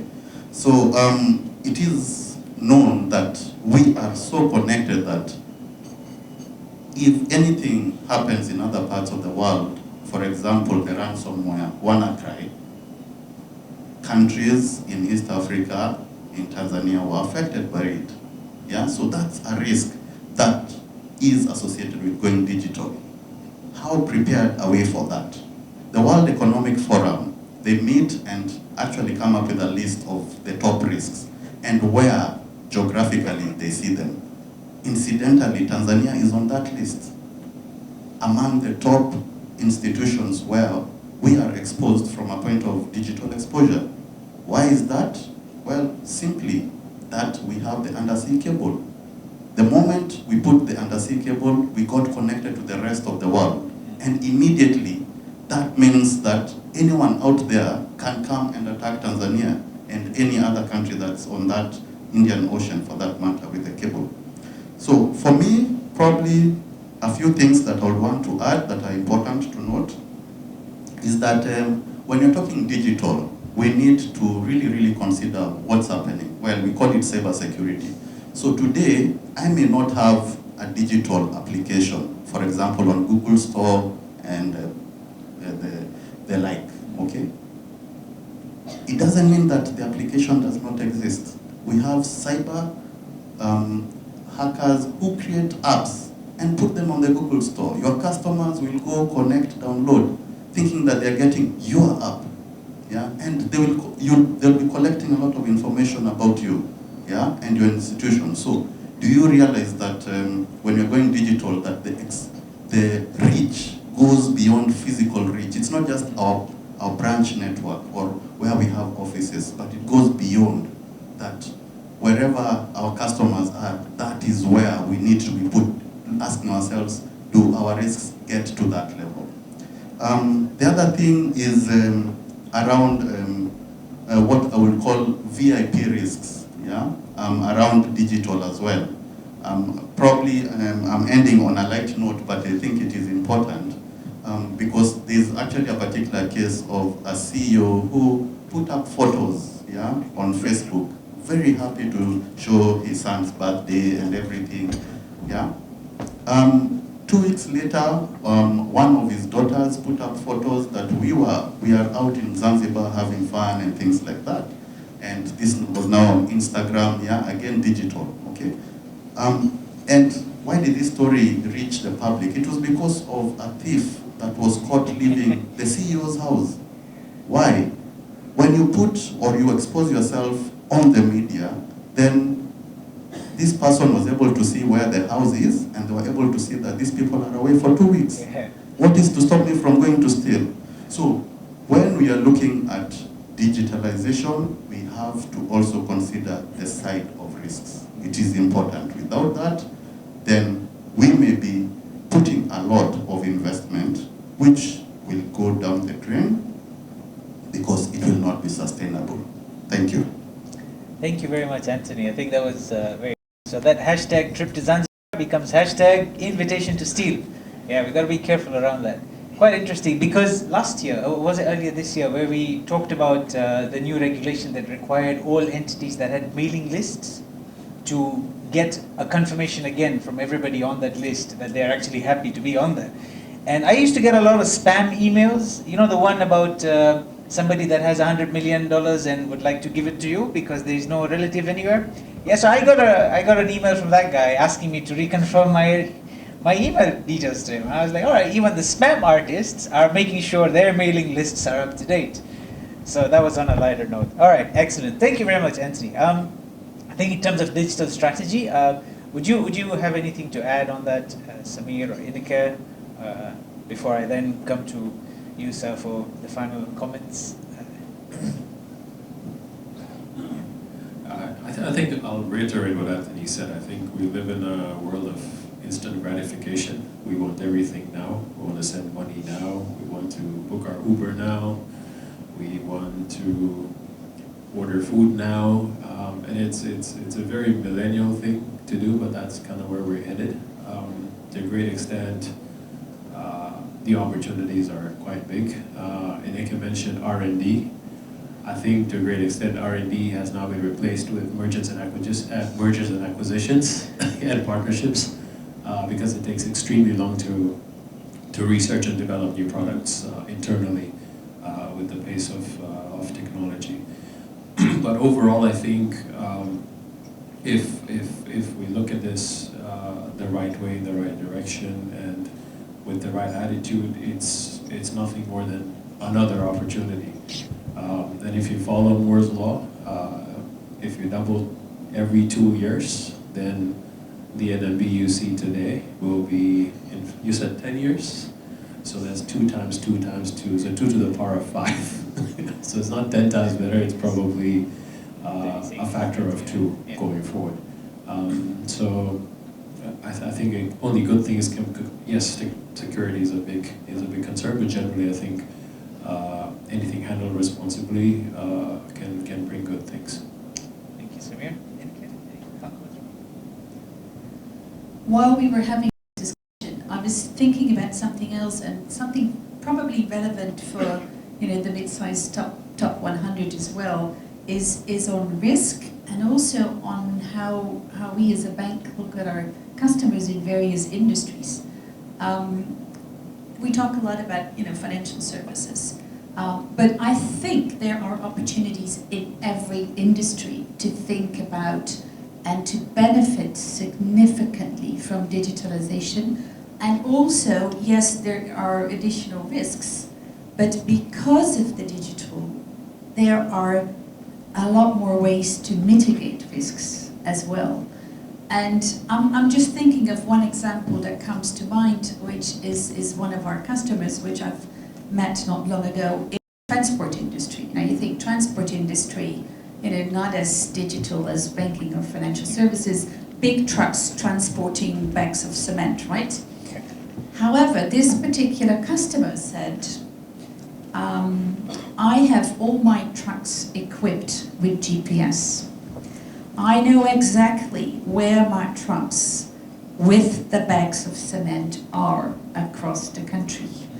I know where there are breakdowns, I know where there are problems. All my truck drivers have a mobile phone and need to, link to my website where I keep complete oversight of what is happening. So, one, this company has, using digital technology, reduced the risk of their operations significantly.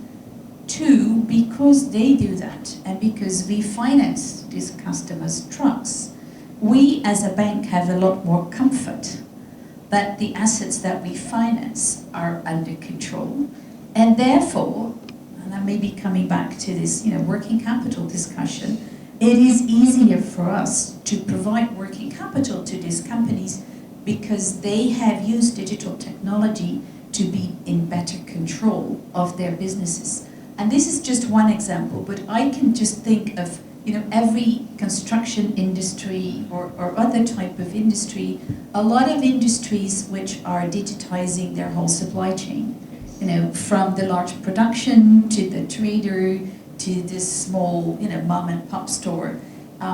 If that whole value chain is digitally visible, if the goods in store, if the goods are digitally, if the stock levels are digitally monitored, how much benefit would every player in the value chain have using digital technology? So I just want to throw out some examples.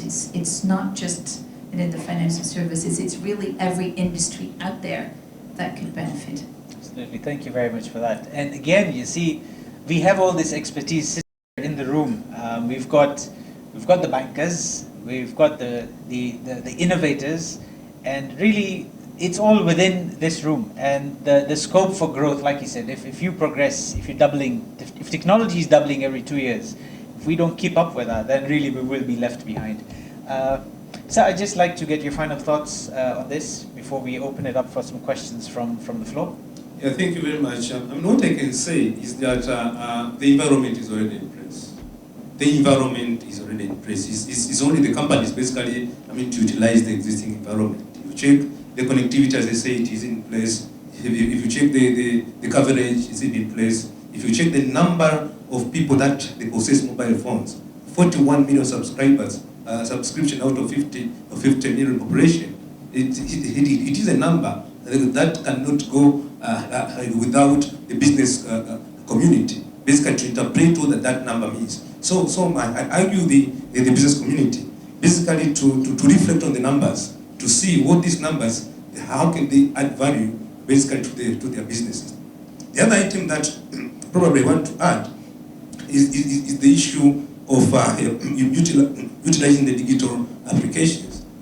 Some companies, especially for the mid companies, sometimes they see that probably it is expensive basically to go and buy solutions and whatever. But I think it's not such expensive if you can utilize other existing opportunities. We've got higher learning institutions that they're doing research on daily. So it is the issue of how the private basically they can collaborate with higher learning institutions basically to do some sort of the research in their normal business kind of processes, so as to create the solution that they can add value basically in their businesses. So it is the question of the mindset. Things sometimes are cheaper, but we don't take the liberty basically to benchmark on the existing opportunity. So I'll argue the community basically to see how best to enhance the linkage between the private and higher institutions and the government. We are ready basically to make sure that at least we put necessary frameworks and processes basically to bridge this gap. There is a very big gap between the research institutions and basically the business community. So if we can bridge this, I'm sure when we come next year in the next survey, probably the 70% technological kind of institution basically will rise probably to 80 or 90%. The other item that I want to comment on is the very important issue that has been raised on the issue of risks. It is very true that the utilization of innovation technologies basically would process some sort of risk, but we are not supposed to be worried because there are mitigations over there. And the critical, as far as the risk is concerned, basically is the security-related risks. As you are aware that the cyber security basically has been an issue, not only in Tanzania, basically throughout the world. And as the government, we have seen this, and we've put several measures because there are different measures at different levels. This is very complex scenario. So there are supposed to be different measures in different angles. There could be risk could be handled in the area of policy. The risk could be handled in the area of infrastructure. The risk could be handled in the area of applications. The risk could be handled, and this is very critical, on the area of individuals and culture. This is the highest level of the risk, the individuals and the cultural aspect. The majority of our individuals, basically, they are not aware on the levels of the risk. So I'll argue the business and the community, basically to embark, basically on awareness and the creation, basically to try to mitigate, because the huge percentage of the risk is based on our behavior towards utilization of the digital systems. By that, I thank you very much in this. Thank you very much as well, sir. I especially like the fact that it really does come down to the individual. When we do our work in audit and you're going around testing controls, and a company can have the most beautifully designed control that is set up in a way that it will pick up any sort of mismatch that can potentially happen, but if the individual that's in charge of doing the check that the control is doing, if that person fails, then it doesn't matter how good the control is, because at the end of the day you still need the individual there to actually apply the control the way it's supposed to be. So thank you very much for that. So in that spirit, actually, something that we were discussing with our research partners was to look at whether this particular survey can be done online. mean, we have people calling up and going to your offices, coming with those, reams of paper and asking you to fill out a questionnaire. And we actually piloted an online questionnaire this year that we were testing it out. So it's not being used to actually come up with the list. We were sort of testing to see, does it, how quick is it to get those responses compared to filling it out. So watch this space next year, and potentially you might see some changes happening. So having said all of that, I'd really like to thank the panel. I'd like a round of applause for the panel, please. I would like you to stay for a little while longer, please. We're going to open up the floor for some questions. My colleagues are walking around with mics, which are up here, so they'll have to come and get them first. But yeah, please do ask your questions. Let's keep them specific to the topic. And let's not ask about why a specific day, a specific system was down. But yeah, digitalization and its impact on Tanzanian businesses.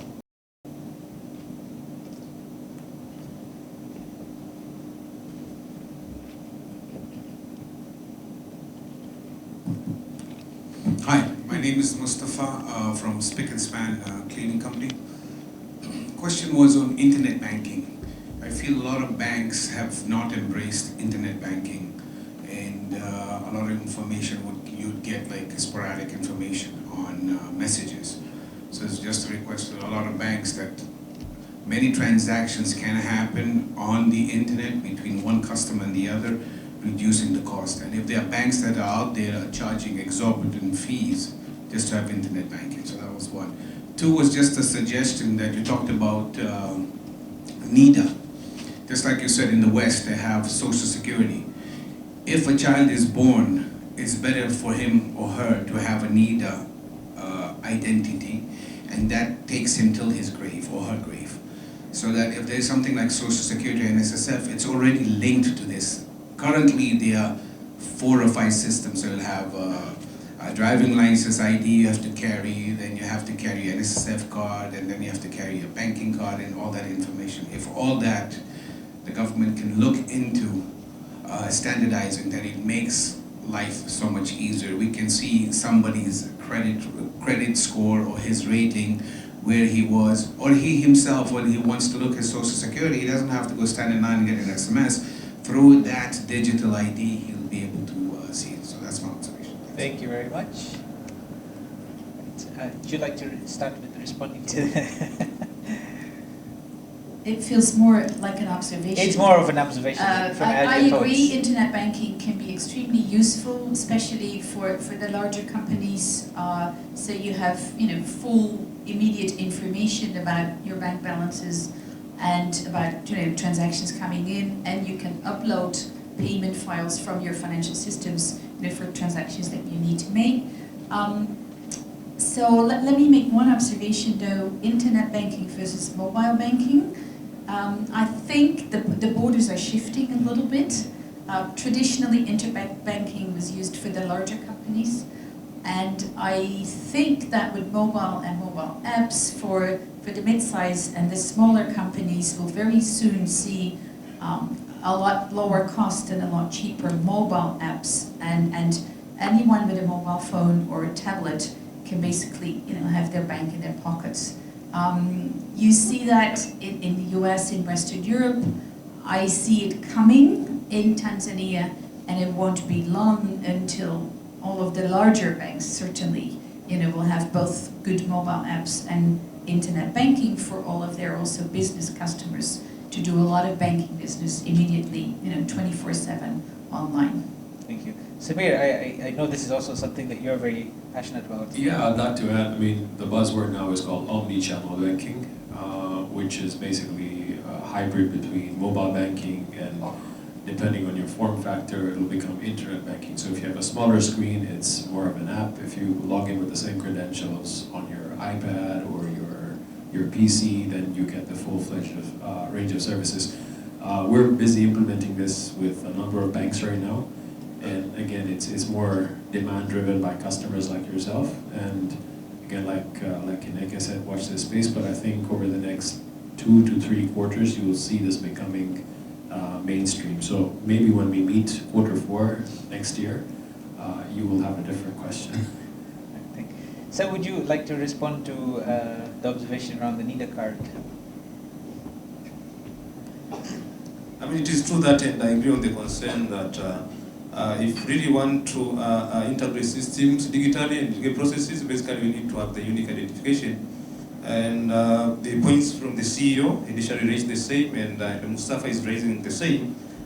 We as the government usually are working hard to make sure that at least we finalize the registration processes because you can see the value of having basically a unique identifier. And I think you've been evident that, for instance, I don't know how many have just went through the Bora system, basically either to open a new company or to perform some sort of returns. If you go in that particular system, you can realize that at least the system has some sort of validation, your national ID, basically with the NIDA system. The system basically, if you go that particular system, is integrated with the Bora system, with the tax TRI system. So we are going towards that direction.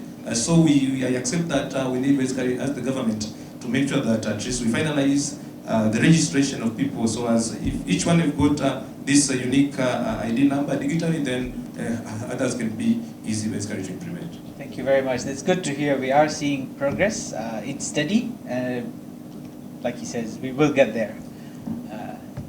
Any other questions? Any other hands?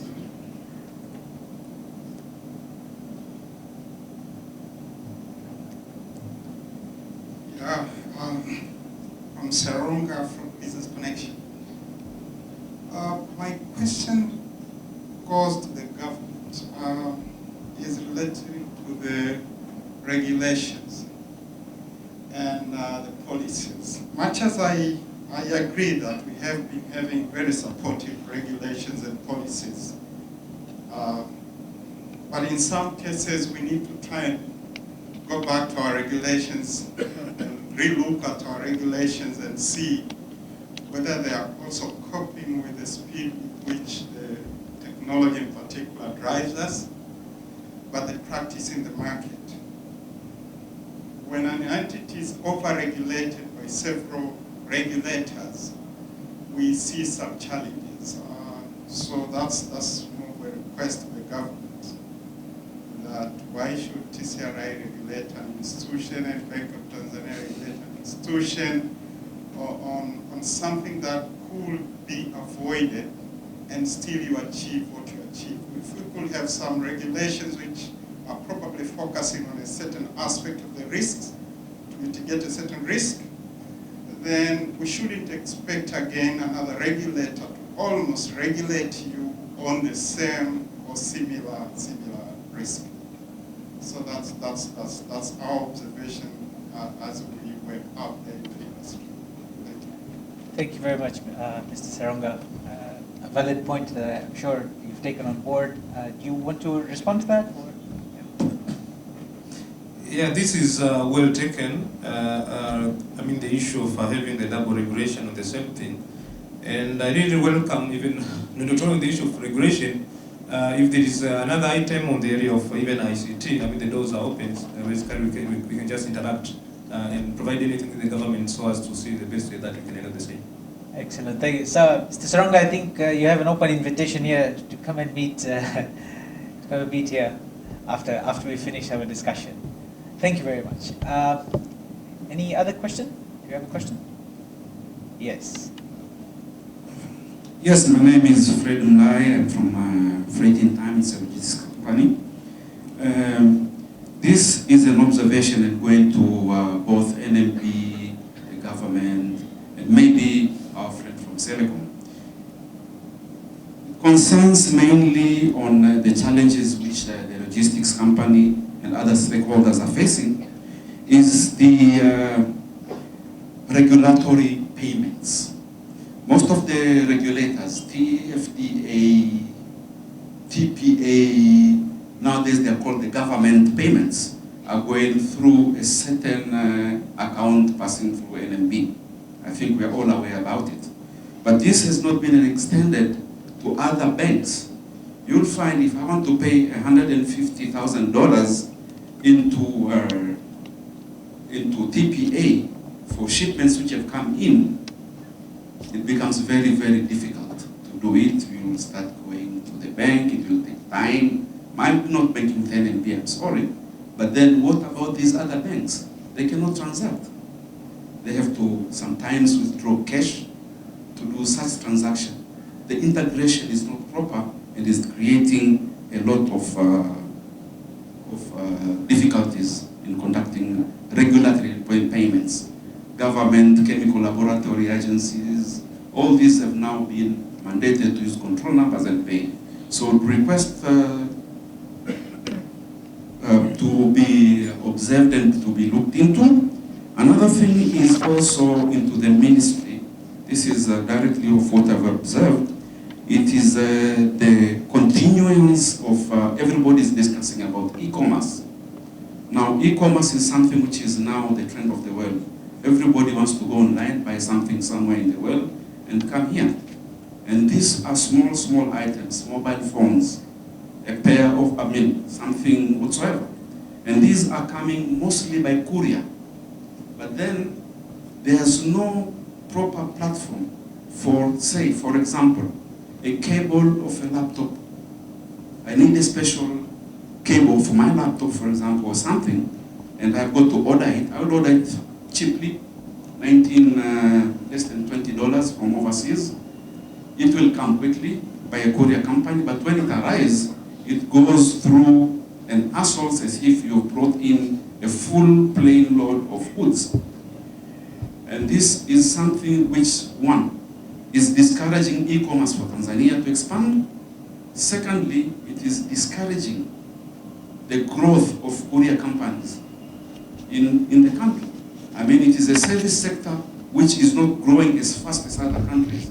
For something worth about, you're being told to pay 700 shillings, and you've got to go undergo the whole hardship as if you've imported something worth $5,000, which I find it something for the Ministry of Communication to look into it, all the regulators, all the stakeholders.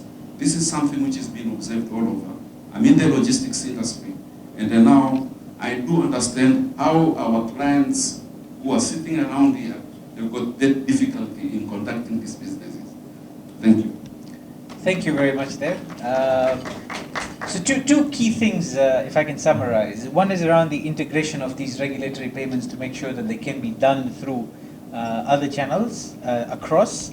And then secondly, what is being done to have this platform for e-commerce such that e-commerce becomes a lot more easier to carry out. So I'd like you to start, please.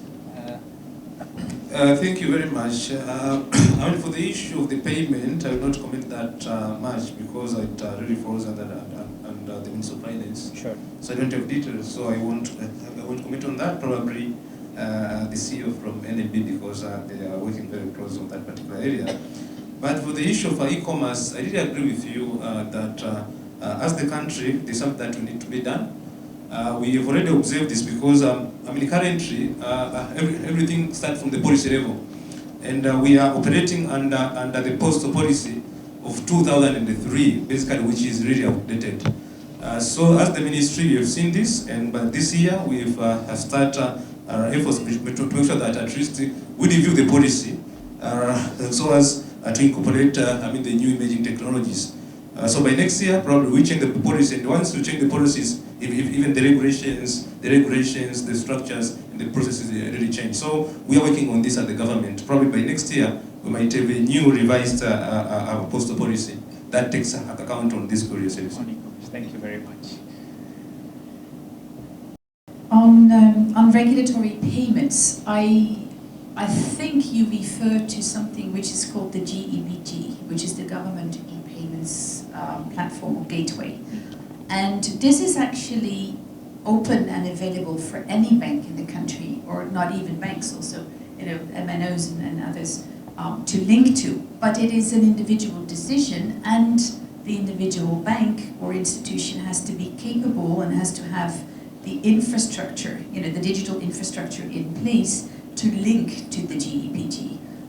So yes, at NMB, we were linked to the government anyway, so we made sure that very quickly when GEPG linkage became a requirement, we are linked to GEPG. I know for sure that a number of other banks as well, but we have about 50 banks in the country, and I know that not all banks, and maybe not all banks because their infrastructure isn't there, are capable of linking to GEPG. So I think it's actually a matter of finding the bank that links to GEPG, and definitely I think the top 10 banks in the country are, probably more. Yeah, you should talk to BCX sitting right next to you. But as payment service providers of the BOT, we're not financial institutions, ourselves, BCX as well, but we have connected to the GPG through NMB and other banks that are connected. Because we also provide mobile banking services for 30 banks in the country, we've enabled 30 other banks to actually participate in the GPG payment services to offer those services. They're currently at retail level. If you want to transfer $150,000, then it kind of boils down to the capacity or the pre-funding capacity of that bank to have pre-funded that much to be able to process it. Whereas micropayments, your police fines, your Nawasco, your local, all of that stuff is available freely, and it's also part of the same GEPG platform. So again, it really boils down to the initiative of the individual banks and the pre-funding capacity of those banks to actually participate. Thank you for that clarification, and we look forward to hearing as well on the updates on the policies. Right. Any more questions? Any more hands? Yes. Yes. Okay, we've got a question at the back. Start with Thank you. Once again, my name is Unifrida. I have the witness on the importance of the digitalization, especially for us who are doing some business. I can compare last year and this year when I didn't use the issue of digital things to reach my customers. I reduced issue of complaints to customers and make sure the customer satisfaction to reach to remote areas. But the problem which I face or I observe is like we need some awareness to reach the remote areas, especially in remote areas, maybe in the village, to understand this speed of digitalization, so that even them, they may be aware of what we are learning here. So if NMB and other companies and other people, if they can arrange or make programs for awareness on this movement which we are up to. Thank you. Okay, thank you for that observation. I don't know whether, I think it's...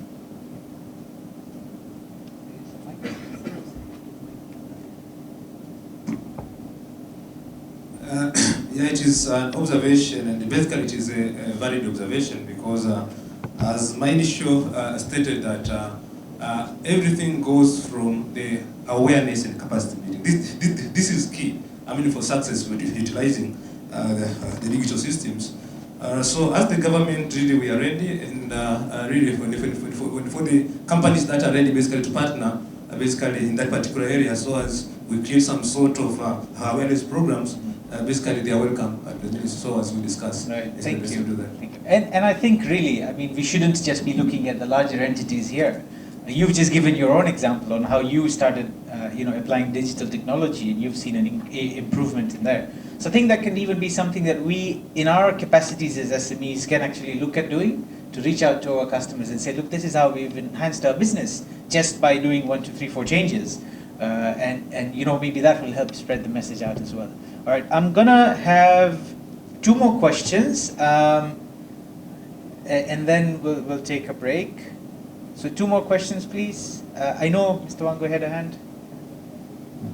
I wish this gentleman was asking that question. We have given answers here.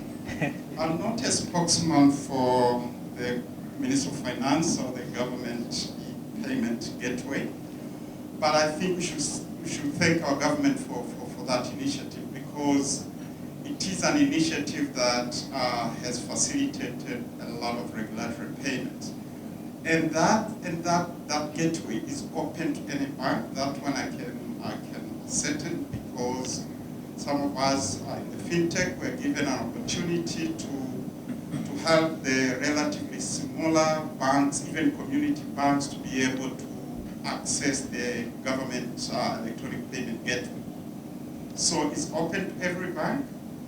The issue, even the capability, probably is not a big deal, because you have some other option for relatively smaller banks to be able to go through Celcom or companies like BCX and be able to access the GEPG. And it's efficient.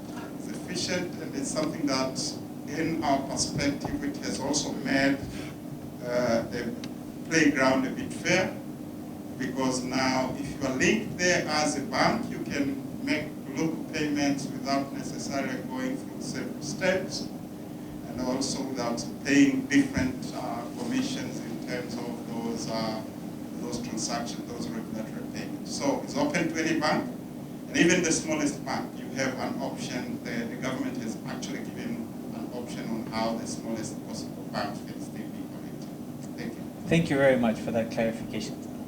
Okay, one more question.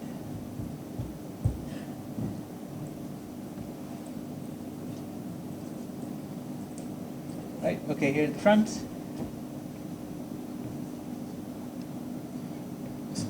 Thank you very much. Again, my name is Engineer John Bora from Biki Contractors. Digitalization, sometimes it costs. For instance, for us mid-sized companies, the yearly subscription fees are too high, especially regulation of financial system, and sometimes we fail to pay. That's why it discourages us. So I think those companies, service providers for that, I think they must look some cheap option for mid-sized companies. Also, my previous, I wanted to connect banks with mid-sized companies. It is very hard for us here to have a big collections. That's why when I ask, what is the growth, what is the problem with the banks, I wanted to connect with mid-sized companies. That was why I based my, how they feel the situation now. Okay, we are trying to grow, but we are really, I'm in the construction industry for 30 years after my first degree. But up to now, problem of construction industry in Tanzania is finance. It's a problem, finance. To get money from the banks with those strong conditions. So that is reducing our growth. Thank you very much. Okay, thank you. Just maybe let me just clarify one point around why we don't actually have banks as part of the survey. Any industry that is regulated by a regulator, so your banking industry, your insurance industry, etc., we do not include them as part of our survey, because these are already, part of, they're already regulated by the regulators. So, to bring them in, we don't want to create any confusion with the regulators, so that's why we just leave them out of it. But having said that, all the information around the financial sector is released by the regulator on a regular basis, so we can get some information from there. In terms of the challenges around financing, Anthony, I want to maybe get some of your thoughts on that, because I think maybe we can look at how we can strategize and have a better strategy on getting this funding.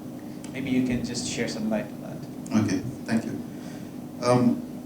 So even from the questions that we're getting and the observations that are being made by the participants, you can already see that a lot talks to the government working together, or the public sector working together with the private sector and things like that. So the GETG, the regulatory and all that.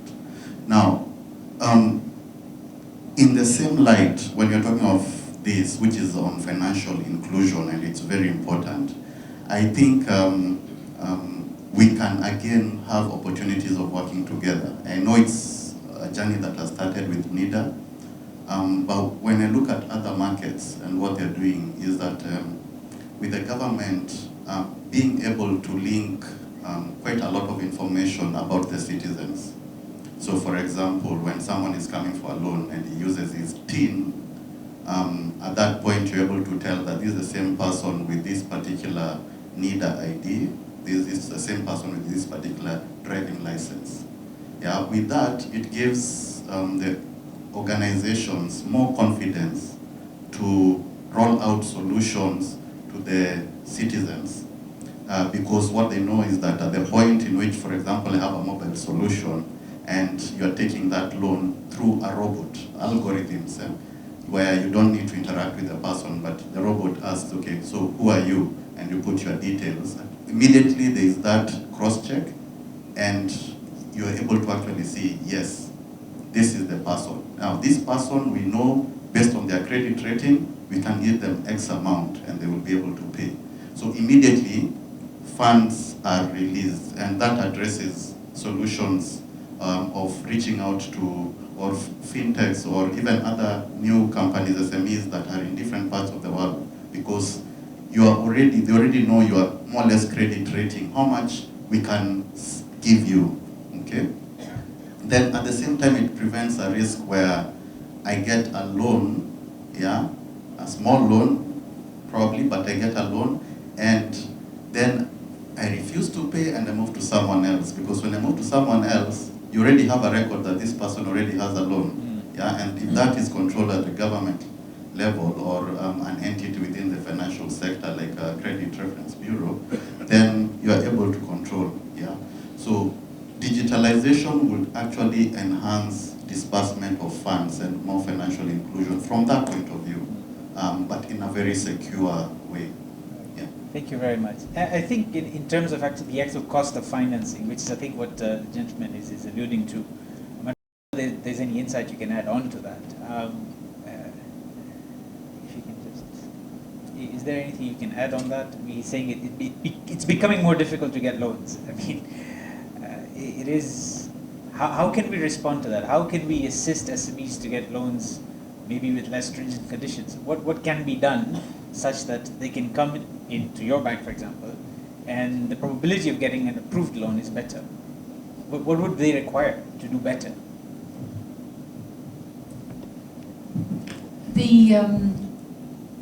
We've actually looked at all the loan applications that we receive, and if there is a good track record of history, and if there is a business plan that shows that based on a certain loan, a company is capable from the cash flow it generates to repay that loan, there is no reason to not extend a loan to a business. Unfortunately, we quite often see situations where a business says, but I have collateral, and the collateral is this, please give me a loan because I have collateral. Our answer is always, collateral does not repay a loan. You need to have a business with a business plan and a cash flow to show that the cash flow creates that capability of repaying a loan. And sometimes there is still that misunderstanding about, cash flow is more important than collateral, although the regulations of Bank of Tanzania also require that we look at collateral for loans as well. Going forward, how is it going to be easier to get loans? Well, one of the things is we need more liquidity in the market. And I think that comes back to my earlier point. How do we get more liquidity in the market? That cash from underneath the mattress needs to come into the financial system. The previous governor, Professor Nadulu, used to challenge us all the time, say, you banks, and actually he said, I know because I print the money in this country. He said 70% of the money in this country is underneath mattresses or in, holes dug into the ground. He said that money does not support a growing economy. So we need that money, and it's partly up to banks and other financial institutions to provide enough incentives to individuals and businesses to say, I don't want that money underneath my mattress. If I put that money on a bank account, the bank will actually be able to turn around and provide loans at more affordable rates, because again, this is supply and demand. If there is more money, if there's more liquidity, the banks will be able to provide loans at lower interest rates to the SME customers. So I think this is very much what we jointly can do. I think the government, businesses, banks, everyone, I think there's a little bit of help from TRA probably needed as well. But if we all believe and look at countries in Europe or even South Africa, the cash underneath the mattress is a lot less than what it is in Tanzania. And that will help all of us and will help the whole economy grow. Okay, thank you very much. Salim, you want to add something on that? You're good? Okay, so ladies and gentlemen, with that, we conclude the panel, Digitalization and its Impact on Businesses in Tanzania. Once again, lot of thanks, a lot of gratefulness to the panel up front. Mr. Munaku, thank you for taking time from your schedule to come here today to visit us. Of course, our primary our platinum sponsors, NMB, thank you very much. Samir and Anthony as well, thank you very much.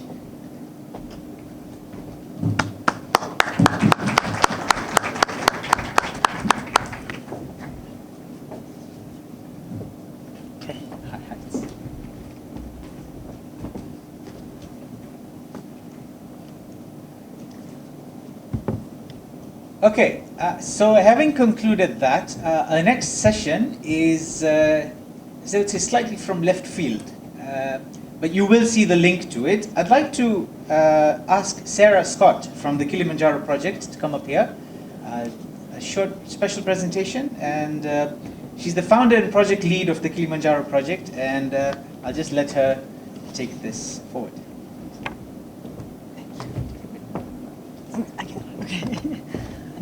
Short. Good morning, ladies and gentlemen. It's been a really chilly morning here. If you didn't believe in climate change before, I bet you'll believe now. As introduced, my name is Sarah Scott. I've spent half my life in Tanzania working in the communications industry. But 2 years ago, I gave my commercial business up to follow a fire in my belly. And that's what I want to share with you here today.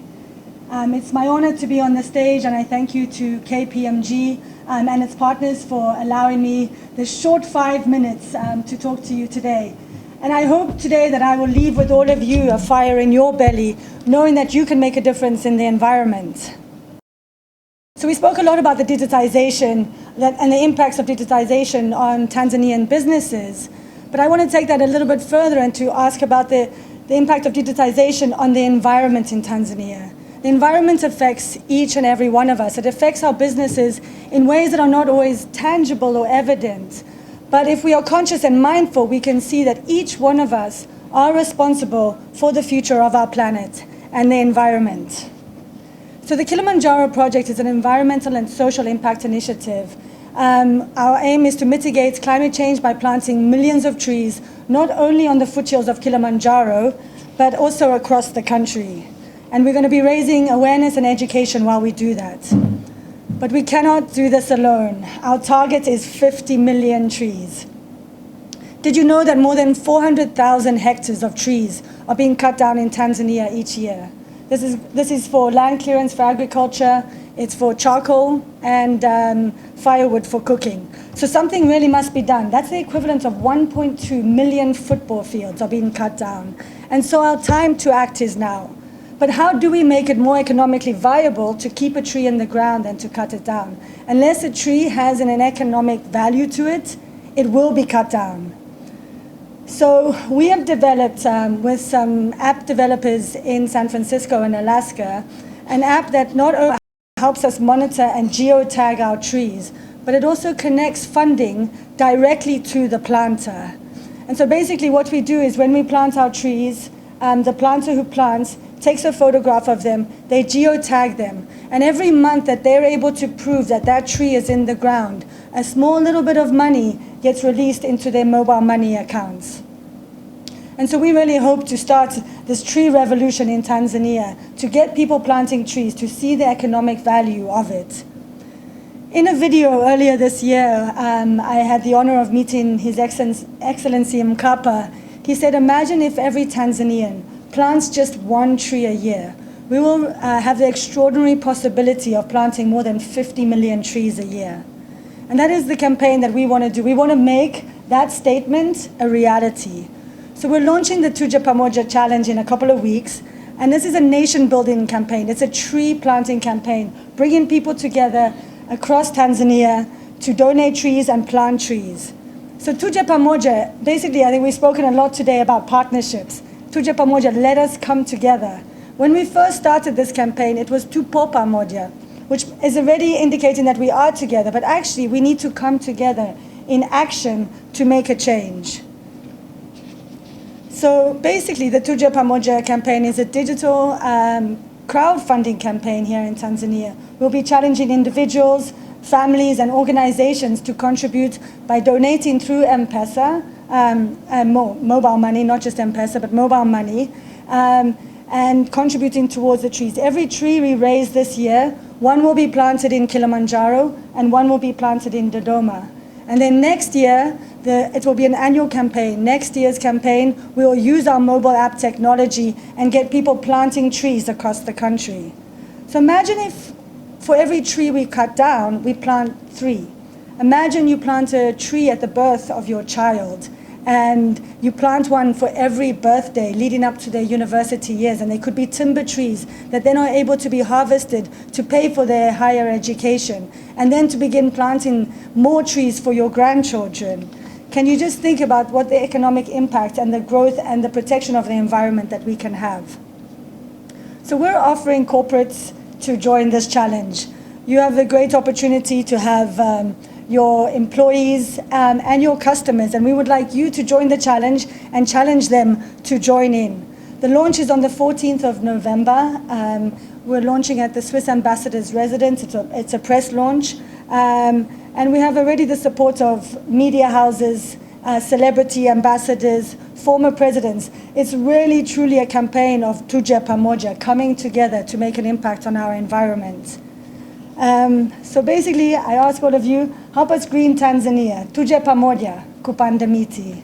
Asante sana.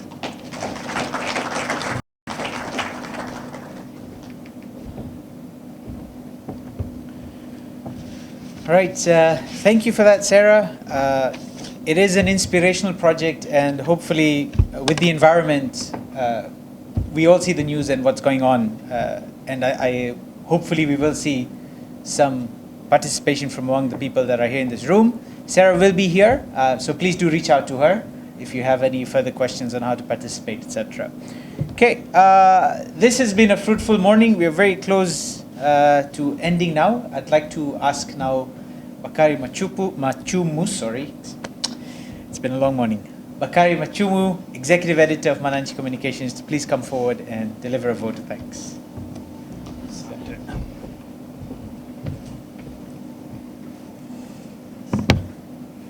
Good morning.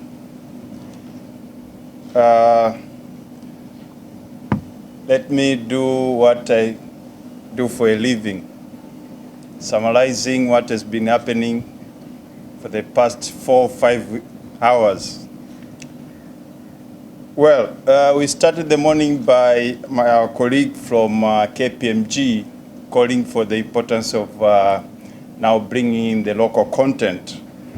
And we quickly moved to looking at the survey which was conducted in the process of getting the participation in the top 100 this year.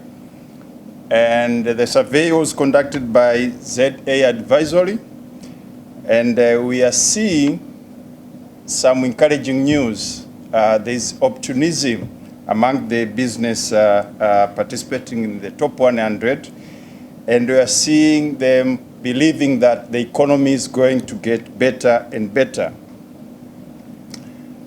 Then we went to the panel discussion.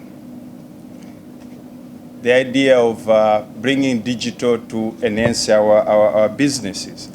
And in this one, we were taught by our MC that we can't escape the mega trends of this world. So you either shape in or shape out. So we don't have much choice on that one.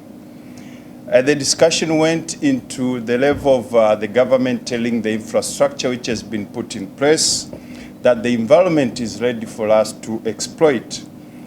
And the government also is challenging us as the organizers of this event that maybe come next year we should add more criteria, bringing in the digital part of the things into the equation and ICT utilization in general. So the panel discussion went into one thing I've come to realize that Madam Ineke places it close to her heart, that those caches under your mattresses have come out. We either go for cashless economy or less cash. So that the driver towards the digital movement. And then Selcom, Samir, insisted on the need for partnership.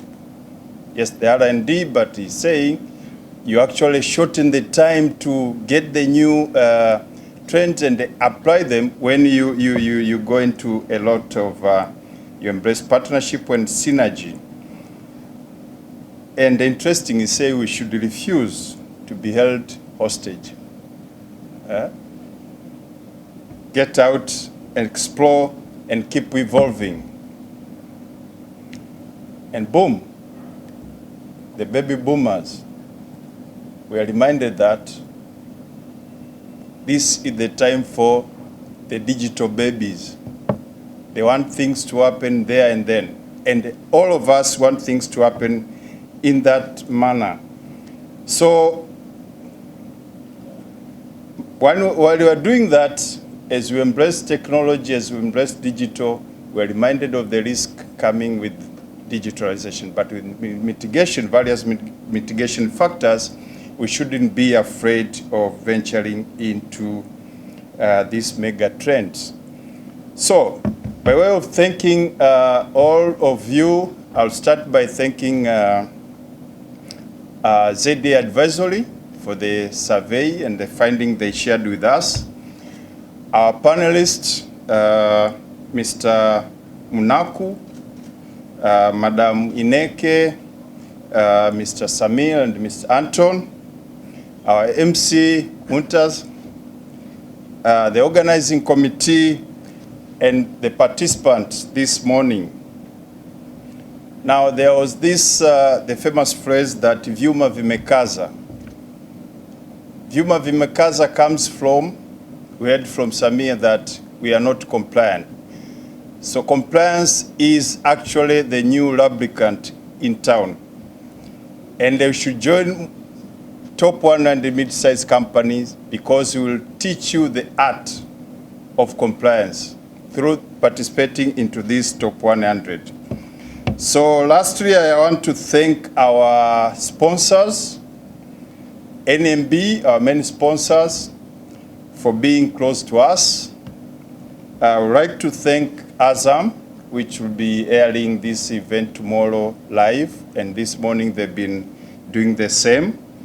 I'd like to thank our partner, Dar es Salaam Stock Exchange, for trying to see ways of solving the question of capital. And Hyatt for hosting us. We had very good breakfast, and tomorrow we'll have very good setup and dinner. And to all participants on this year's Top 100, we can wish you the best of luck in tomorrow's gala dinner. So ladies and gentlemen, thank you very much. Karibuni. Have a good afternoon.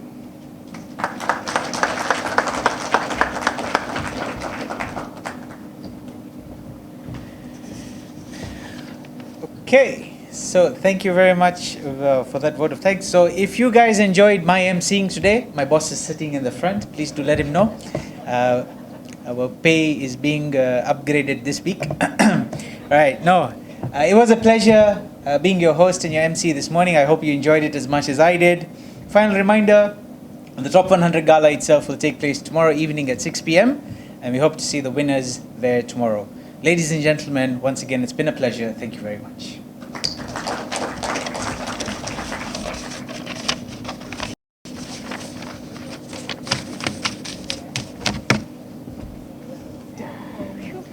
You did a fabulous job.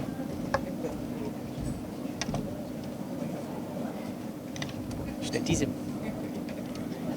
Evans, Bukuku, I'm after your job, man.